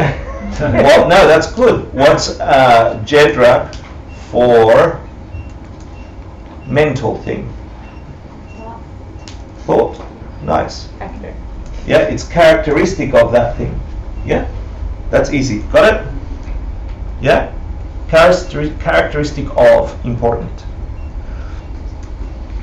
One simple test is if you remove the chi, all the Jedraks go away. If I get rid of car, yeah, carness, all cars go away. Yay. All Toyotas go away. All Toyotas go away. Yeah, but it's not true of the other way around. If I get rid of Toyota, there are still other cars. Yeah, but if no cars ever existed, there couldn't be Toyotas that were cars.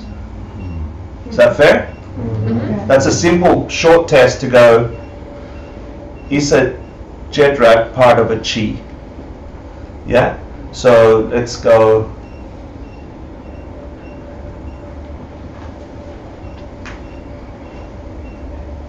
If there was no mind at all, could you have thought?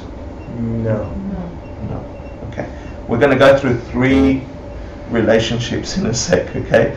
I'll give you 2 classic examples. Okay, here we go. Classic example, because you might be asked this on question 3. Oh, we might. Yeah.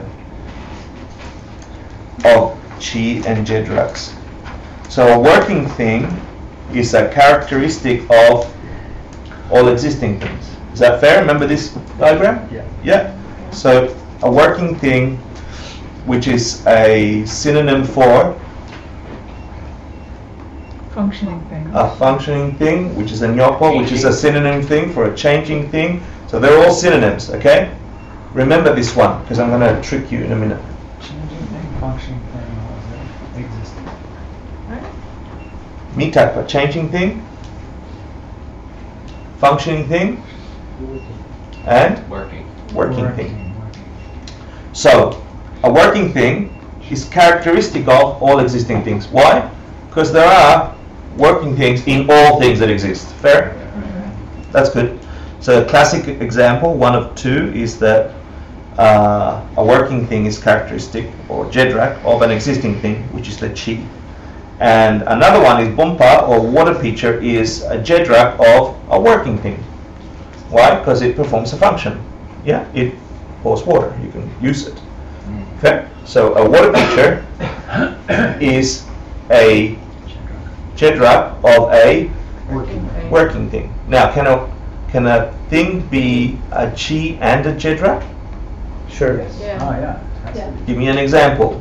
This is really simple. All working things are Good. chi. So working things can either be chi for something or Jedrak or something else. That's a good example. That's true for lots of things. Why the hell are we spending time thinking about this? Because they make us happier. Huh? Because they make us happy. Because we're going to go down a rabbit hole. We're going to go down the rabbit hole, and this is giving you a map of how to begin to investigate how the hell we divide reality without thinking. This is making us think about it. Yeah, we do this naturally. We group things all the time. We say this has a nature of pen, and then we act on it. It's a pen. I'm going to write on it. We don't think about it, right? But then when we begin to investigate it, if it's true of this object, then it's true of this object. Then it's true of this object. Then it's true of my thoughts, of my emotions, of all mental objects, even the one that says, "I am a human being and I must die." And die must mean all the stuff that it means to you. That's also a mental object. Or I'm just a human and I'm doomed to be a suffering being and I'll end up sad and depressed and terrible. It's to address those, but we're going to use it for really simple things first. Because when we get used to that, we can then begin to address it to much deeper things, like, who the hell are you? Are you really a suffering being? Do you really have no hope? Is there a path to victory, like Bernie Sanders? Is it a narrow path to victory?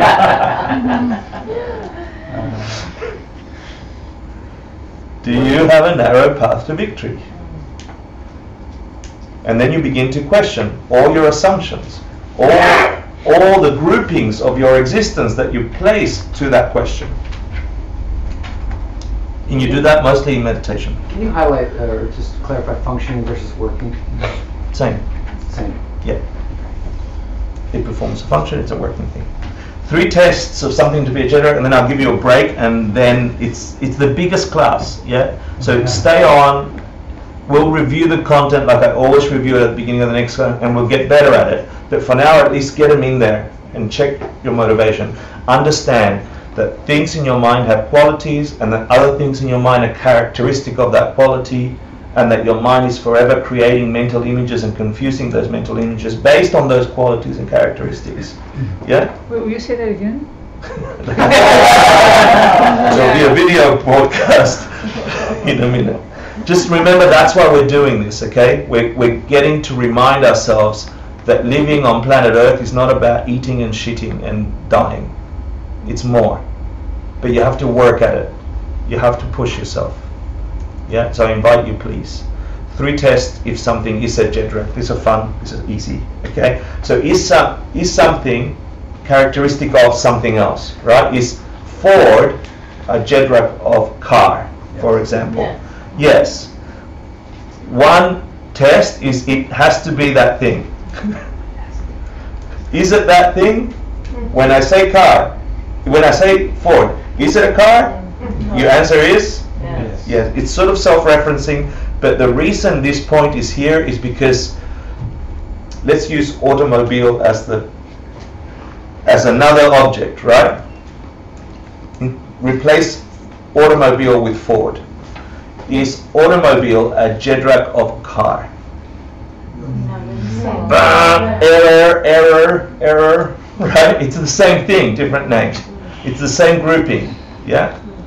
Slightly different. We might, but for the sake of this argument, let's call automobiles all the car things, yeah? So that's why that first question is there. Is it that thing that we're talking about? Is it that chi we're talking about? Is a Ford a car? Sure. Yeah? So that's the first answer. If it is, then that passes the first test. The second test is, does it share a relationship with that chi? Insofar as to be one is automatically to be the other. Is a Ford automatically a car? Yes. Yeah. And here, just as an aside, there are 2 types of relationship you can have, one-way or two-way direction. Right? So a Ford is necessarily a car, but not all cars are necessarily Fords. So that is one-way relationship. Yeah? You can have which two-way. Which is why an automobile is not. Cool. That's good. We ready? Third one. There are multiple other stuff out there that are both not it, not Ford, but are also cars. Yeah. Like Toyotas. Okay. Yeah? That's simple. Yeah? There are many other things out there. This is the simple explanation. There are many other things out there that are not it, the thing we're discussing, not the Jedrak we're trying to check. They're not the Ford. There are many things out there that are not Ford, like potatoes, yeah, that are subcategories of car, not potatoes, yeah. So that's not a Jedrak, right? So let's try again. There are other. Sorry, that was a bad example. There are other things out there that are not the thing we're discussing, trying to find out, that have the ness we're looking for. Yeah, that have carness. Are there other things other than Fords that have carness? Yes. That have that chi? Yeah, give me some examples. Tesla, blah, blah, blah, blah, blah. So if it passes these 3 tests, then you're sure it's a Jedrak of a chi. Is that fair? This is nice to memorize, you sit there and check when you're doing your debating, what do you call that when you do it, like strategy play? Like a playbook, okay? This will help you to try, especially after the class after next, where we begin a little deeper about some tricks in debating that let you understand the relationship between object and subject and reason, and etc. Once you understand those, you can get really good at cornering people and yourself to a conclusion. But you need to understand these relationships. Yeah. You said that was the simple. What's the complicated, please? Well, the simplest was to see if Jedrak is a chi, is eliminate all the chis, and then so eliminate car. You couldn't ever have Fords that are cars. Right. Yeah. Okay. These 3 tests are the formal tests, but they're nominal. They're conceptual, right? The deeper one is that thing I've got in red down there. When I say other, and we almost touched it when we went to automobile. Are there other things that are automobile? Let's replace car with automobile.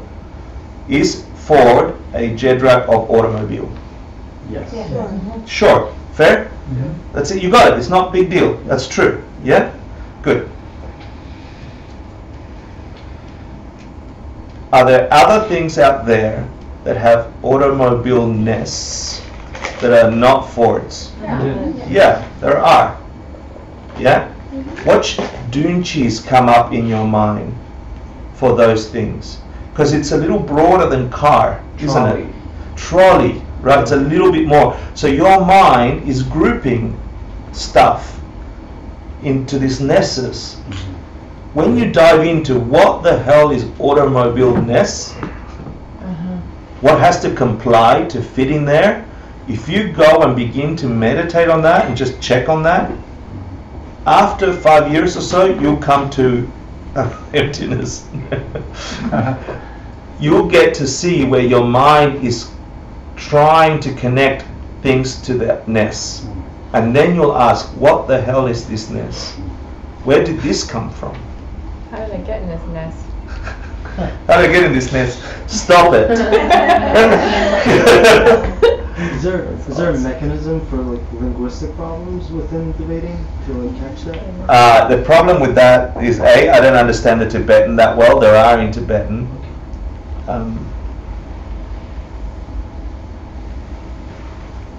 That seems to be a big. Yeah. You have to just agree on terms, and you can get that through the debating. We can do it. We will do it tonight. Yeah.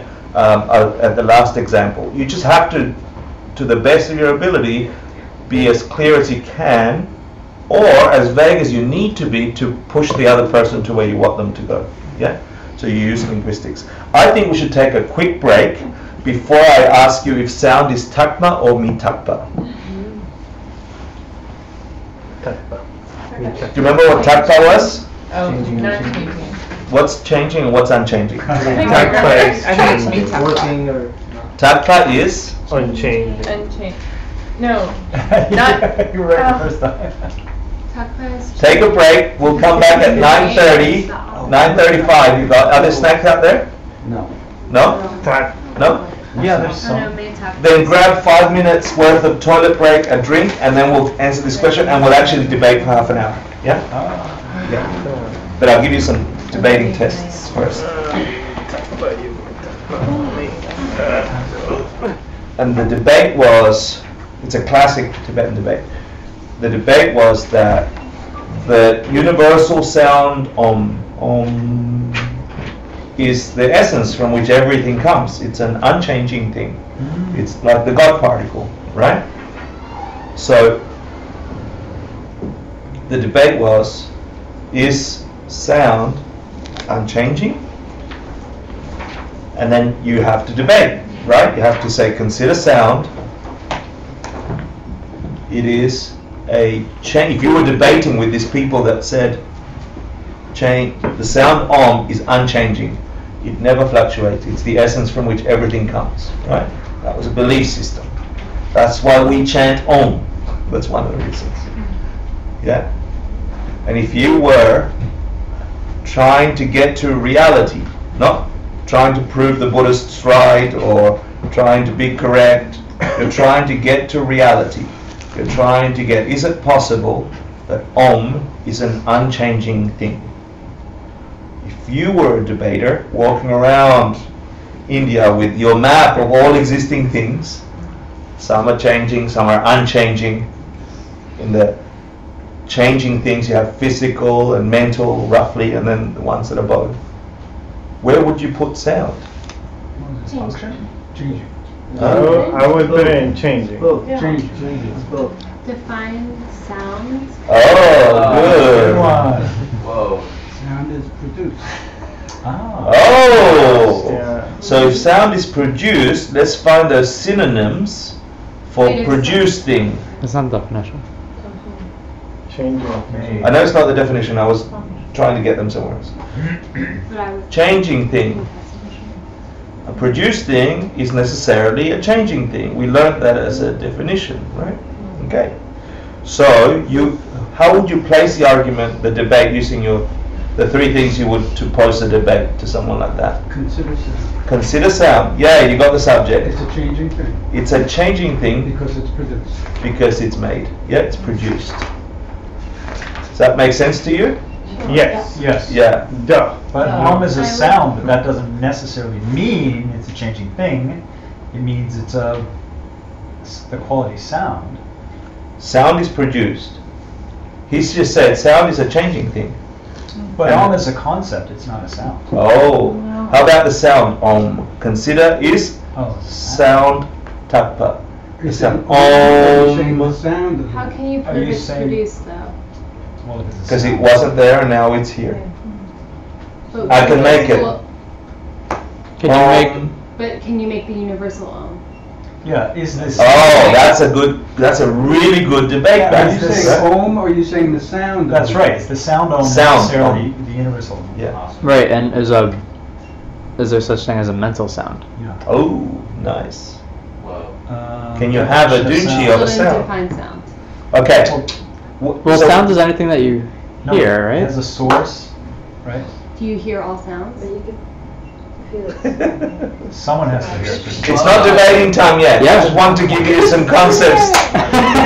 It's not debating time yet. You're all very ready. You're all very ready. So would you say sound is a changing or unchanging thing? Changing. Okay, because Master Paul forced me to think that way. Why? Because he said all changing things are produced things. Yeah. Okay. So, because sound is produced, it must be changing thing. He just forced me there. And I have to go, duh, okay, I believe you. Unless I want to say, oh, that's not the sound I was talking about, then your question about linguistics comes into play. What did you mean by sound? Do you mean this? And you can do that in the debate too. Do you mean this? With those four answers you can? Yeah, absolutely. Yeah. The other thing that's interesting, language is just a network of cheese. How's that? Yeah. All languages is this creature's network of cheese. The representation of cheese. System to organize. System to organize cheese. Like you Not cheese. Cheese. Yeah. Like Here is melted the other cheese, question. soft So cheese, here is the takmambi takpa, cheese. right? How about is sound is a changing thing? Is that takpa or mitakpa? Let me talk. Why? Because it says it. Wait. What are you talking about? What do you? Wait. Are you? I'm asking saying, me- is sound Is that sentence always the same, or is that is sentence the changing? fact that sound is a changing thing, which he just proved, is the fact that sound is a changing thing, Oh. Unchanging. changing or unchanging? Unchanging. Boy, it's confusing, isn't it? Unchanging. Is the fact that sound is a changing thing, changing or unchanging? Unchanging. No, it's changing. What But is if you agree on unchanging? it or not. It's changing. No, we're It's getting also to produced. reality here. We're not. Where does the fact live? Oh, very nice. In a hole. Yeah, I mean, All facts are unchanged Why are facts unchanging? because they're Because facts. they're fixed. but You the do not fact know is not that. the same fact for everything. But an unfixed thing would be the thing holding it, so the Right. fact, right? A Say- mind. Where is the fact living? In the mind. Let's take the fact of gravity. okay, or the fact of breathing, or the fact of the fact that live beings breathe, or the fact that you can hear me. Yeah? Let's take that fact. Just call it that. Yeah? It is that. You experience that. We can try and figure out where it is that it's provable, but let's call it fact. Yeah? Facts are unchanging.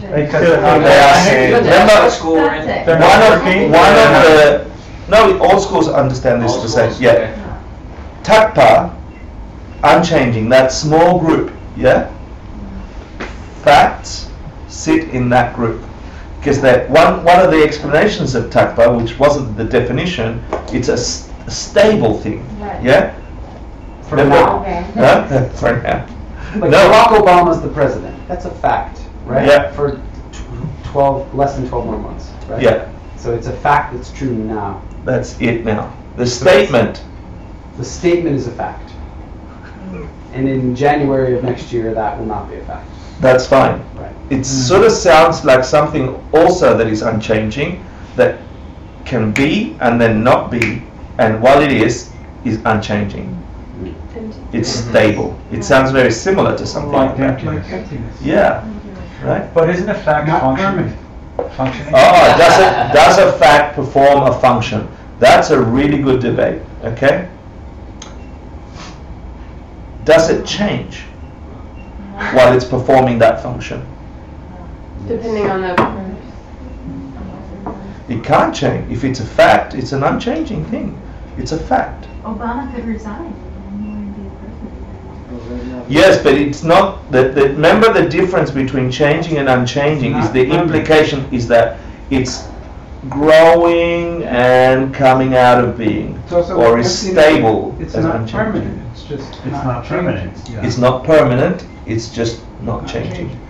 Nice. Hence the big issue that Geshe said: don't call it permanent or impermanent. You have to go dig there. We don't have lots of time, and I want you to debate, okay? And so we're going to do these two concepts, which will be heady next week, which there are groups of similar cases and groups of dissimilar cases to prove stuff. But before there, let's go here. We'll do a quick test first. Okay, you have to pick the right answer. If I start a debate, and here are your four answers, you can do it in English or Tibetan, yeah? If I go sky chuchen, consider sky. It has a color because it's blue. What's your answer? No. Huh? Come on, just go for it. Yeah. The reason. What's your answer? I agree. The sky isn't. Oh, sorry, I'm going normal sky, middle of the day. Thanks for the clarification on language. We're talking about the midday sky in a normal place without clouds, okay? On planet Earth. It's consider that kind of sky. It has a color because it's blue. Does that function? Is that okay as a logical statement? Yeah. Yes or no? Yeah. Reason okay, but not associated. Not correct. The reason is not correct. The normal sky in the middle of the day is not blue. It is. The reason it's a color. But that's not why it has the color. That's She not is color, it and has- Shadrach is blue. So that Yeah, but you can still have a color. You can still have a color, no problem. That's the way you Right. phrased it. It's just the way. Consider the sky. It has a color because it's blue. That sounds right. Go with your instinct. Yeah. Who's duh? No. Who's not duh? Okay, let's see what computer says. Computer says no. It says duh. It's a simple thing. If you're a stupid debater, you're going to open a debate with a statement they agree with, and then you have no debate. Yeah? So You lose. Okay, let's go take two. Okay, here we go. Consider the sky, normal sky, middle of the day, planet Earth, no clouds. Okay? It has a color because it's green with orange stripes. Tak madrup. Who says tak madrup?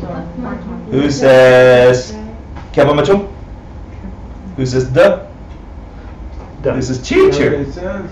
Why? You could say teacher, but you may as well be incorrect because Takmadrup is right. Good. Computer says yes. Okay, one more.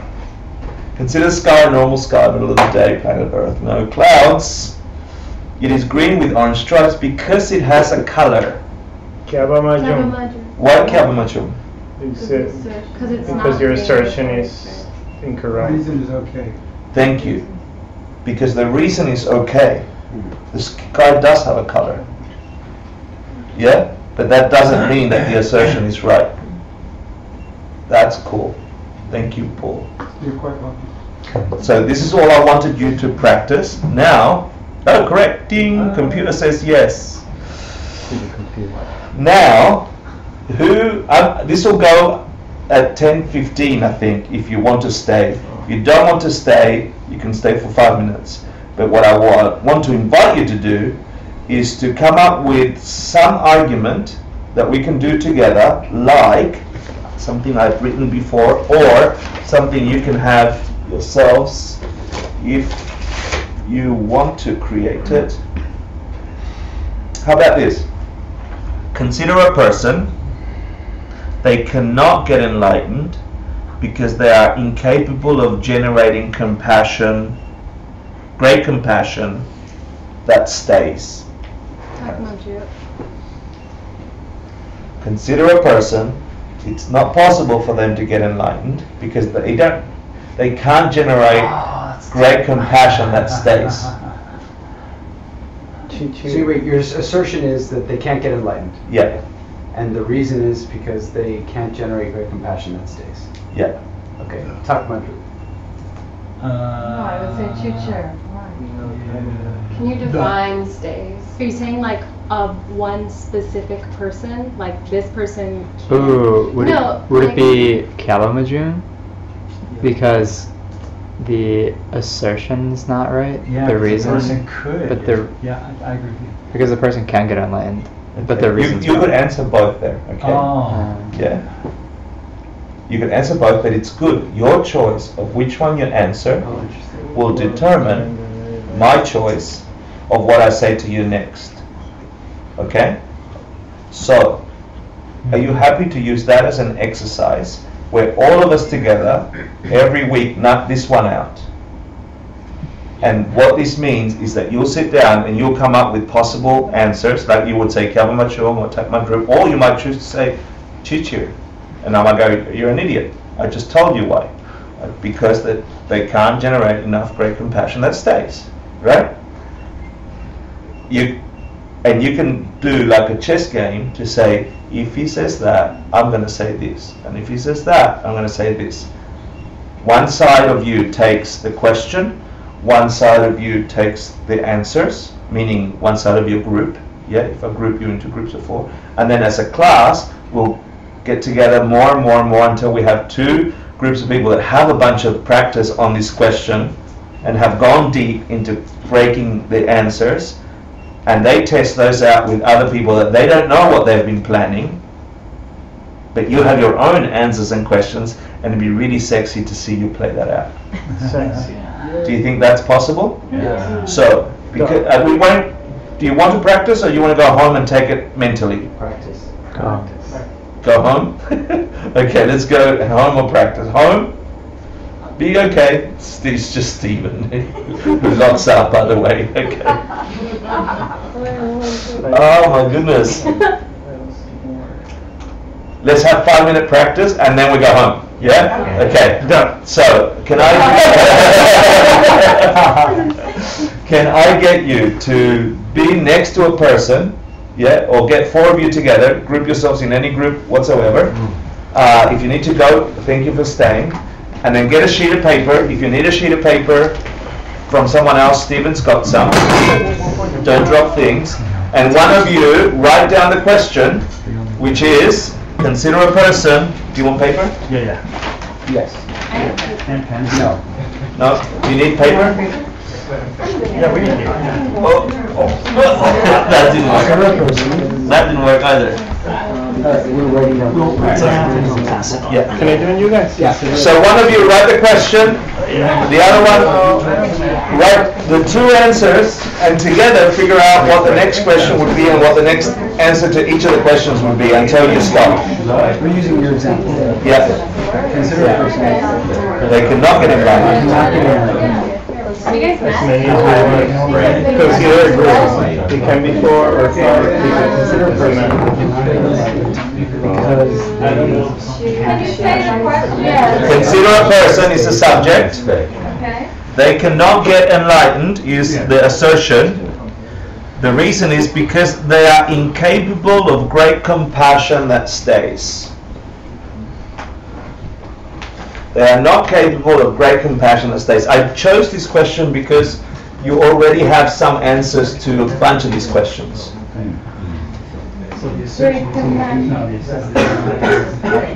So if we That's can space. How are you, man? So How are you? Good. How are you? Nice. If we test that someone can get enlightened. That's good. Okay. So do you want to type it up? Okay. So now we have to go through You have to know where somebody said, oh, I drew like which answer. No, yours is like Yes, all the possible outcomes.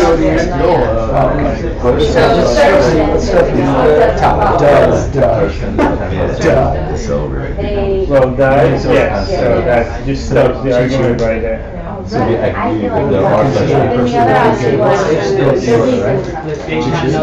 the first two wouldn't do anything. If you just say why, they're going to repeat it. If you say yeah. But that's a possible answer that you might get.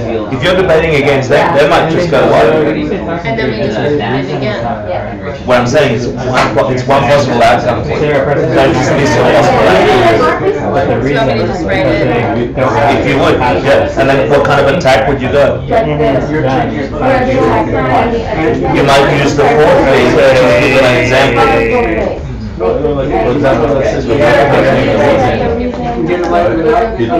if you said, why, consider a person they can't get enlightened, they can't generate compassion. Okay. Yeah, my group would be, my answer would be,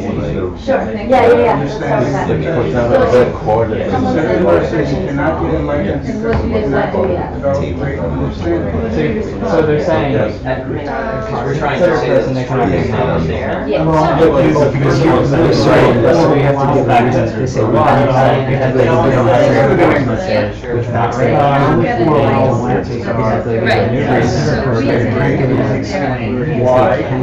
Assertion is wrong, assertion is correct. Why? And the assertion is not correct.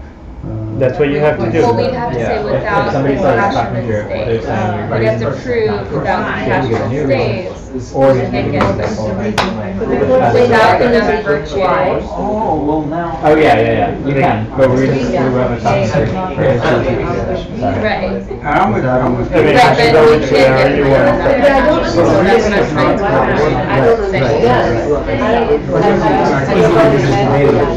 Well, the reason is I know, right? it's amazing. You're on a summer, right? So the reason in this case,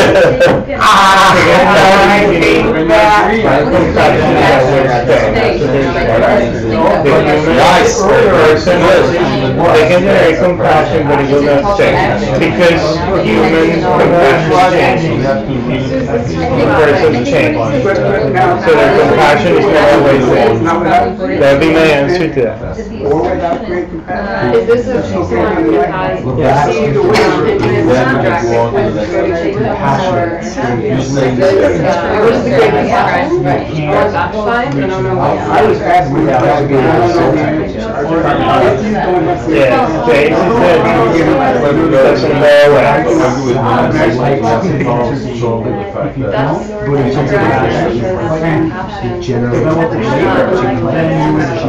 So the question is the reason that you don't feel that just have the reason that you can't develop. Well, no, you can always have it. There could be different levels of the compassion, and will be changed, but it's not a permanent and impermanence. Geshe Michael said it should be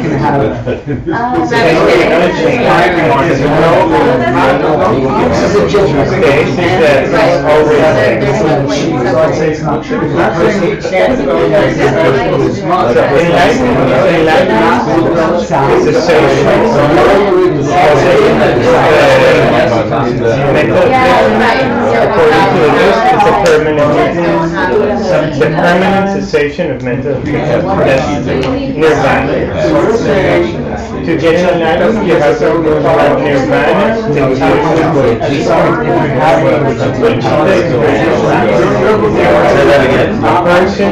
have bodhicitta, you have a realization of bodhicitta. You have compassion.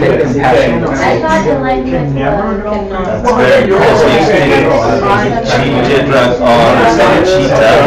or we need something that we haven't done yet, because they will say compassion that stays. is there a rule to try and push you? That's the only way to get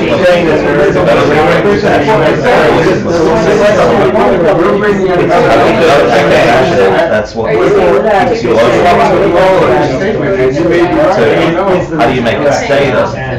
I agree. You know, teachers like probably. No, you don't have to.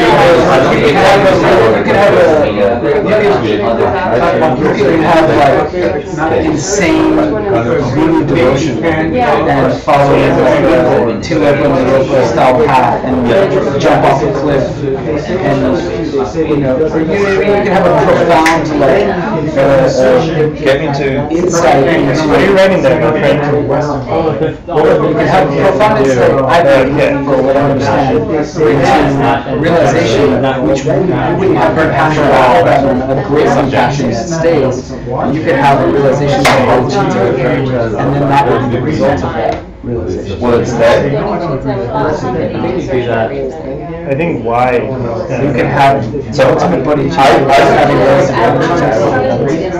Is that possible? I'll question that. So here's the beautiful thing about why I chose this thing and what I want to watch you guys do. If you can't come up with logical proof, what's another proof you can give? That's a logical proof.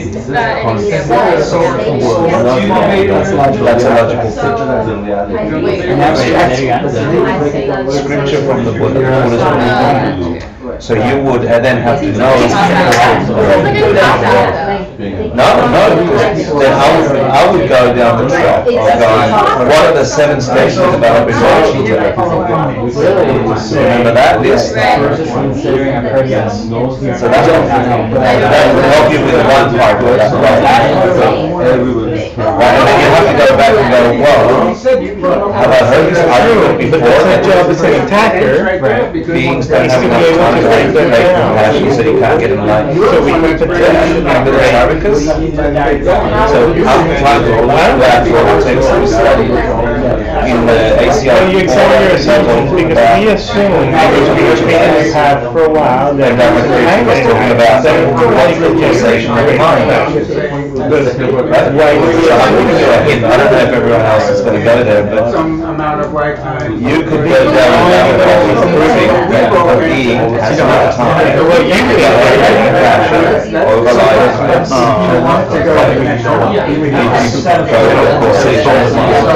Argument that brings you to the truth, and you could recite or cite the words of the Buddha, the development of meditation for unique great because I believe that the statement is completely until you have it, until you have the time, until you have like an encounter people that question you have to work on the opposing side, because you're doing both, right? You're doing the question and so as an attacker, my job is to find a way to speeding up of your enlightenment, because you're getting to those to really you can get be able to prove that even knowing what it is on what basis. or even believe that the other part of you is going to say, right for sure. But by definition, you can get enlightened. Change over time. Oh, very nice. Very nice. Why didn't you do that?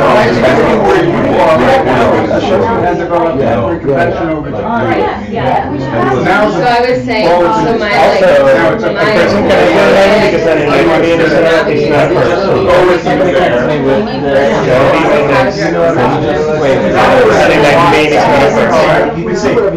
But I'm gonna come back.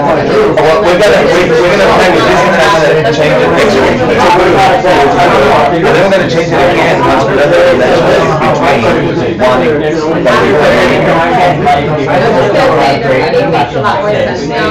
And I would say, so you're saying if they did have Course 3, they could. Class 3. It's so hard. So it's not.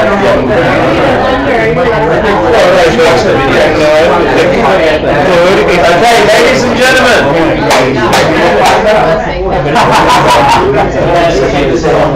They're all into it.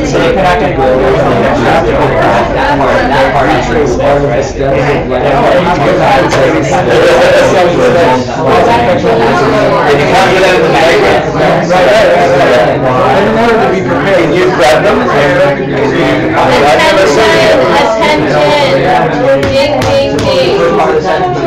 Ladies and gentlemen, we have an amazing array of debating we're going to do for you right now. If you turn to the front, we're just going to discuss some of these ideas. We're really excited to have you here. The auction's going to start in about 2 minutes. Who's ready for Buddhahood? We got one in the back. We got that Iranian Sufi looking guy still turned around. Let's see if we can get anybody else turned around. Which Iranian Sufi guy? That guy. Okay, ladies and gentlemen, how was that? How was that? Tell me. It's challenging. It's challenging, right? Yeah. I don't like it. Good. Give me some of the problems you encountered. Well, I completely disagree with the statement. So it's hard. But it's hard to build a tactic to defend something that you disagree with. There it is. Nice. I got you. So did you get help from your group then? We all have the same problem. Okay. How did you go? I'm ignoring the problem group. We have to refer to our own belief system at some point. Yeah. To see if we believe that there is such a person. Oh, you haven't even moved on to enlightenment, do you?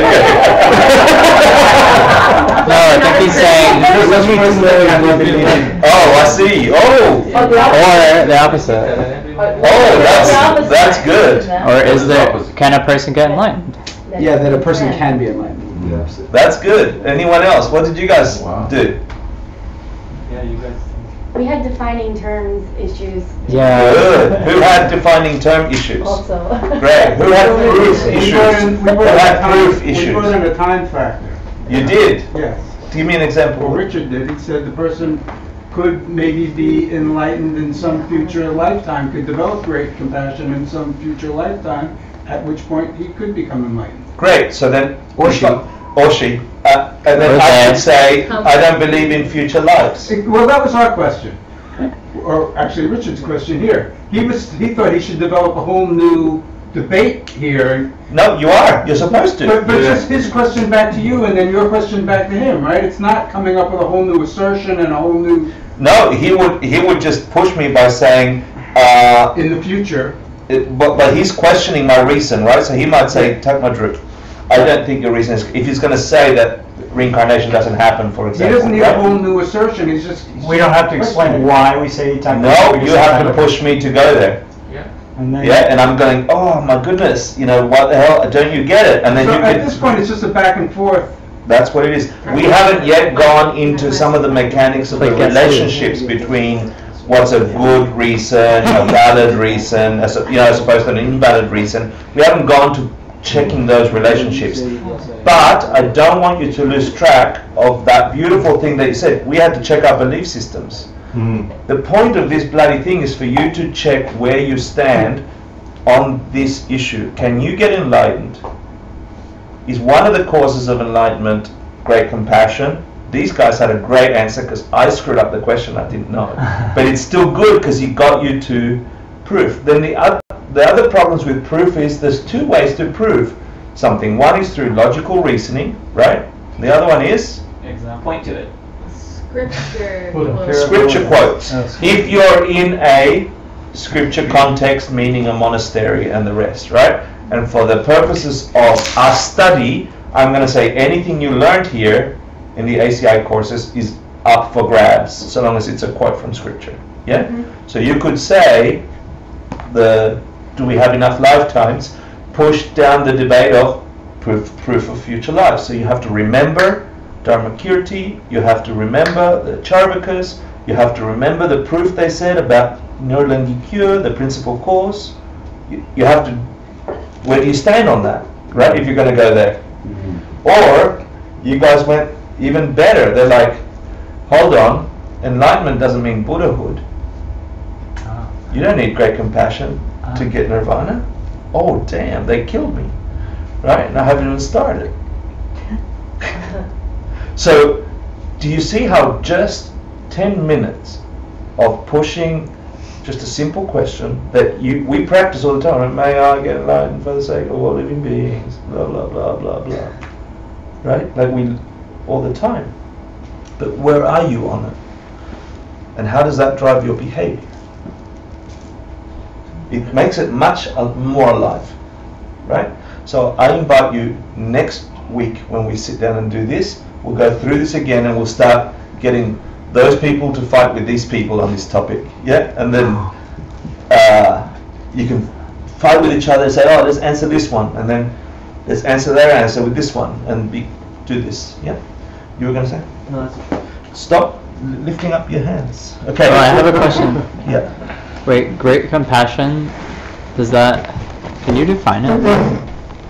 You have to, I put it there because it's referenced in some of the study we've already done. I know, but, because you just said, you don't have to have great compassion to get enlightened, but don't you have to have great compassion that stays? Don't you have to have... Great compassion to become a Buddha, you do.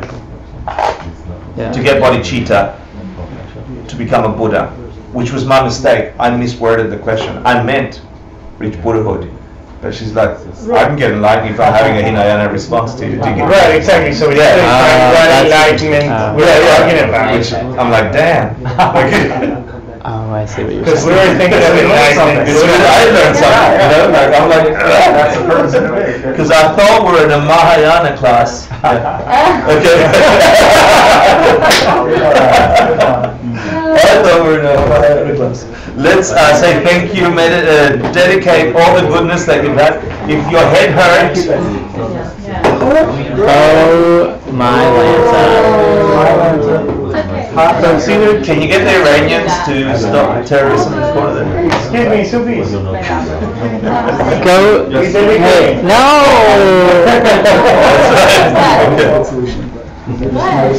Chris, can you I'm gonna go get a towel. Why? It's gonna smell mildew. Can you do it? Yeah. Thank you. I'll hang it up. Ladies and gentlemen, really your deepest intent offering it. Yeah, your deepest, you actually have something to offer. You have all the mental work, you have all these karmic seeds in your mind with all your intention. Now you grab it and you give it away to as many beings as possible, enlightened beings if possible, and it will stay. Sashi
Show. really may this seed turn into ultimate knowledge, ultimate wisdom for you. May you see clearly how to navigate your world so you are free from the cycles that bind you. And may you help others get that too. Thanks for talking with each other about these things. Thank you for teaching. I will. Please don't go. Inshallah.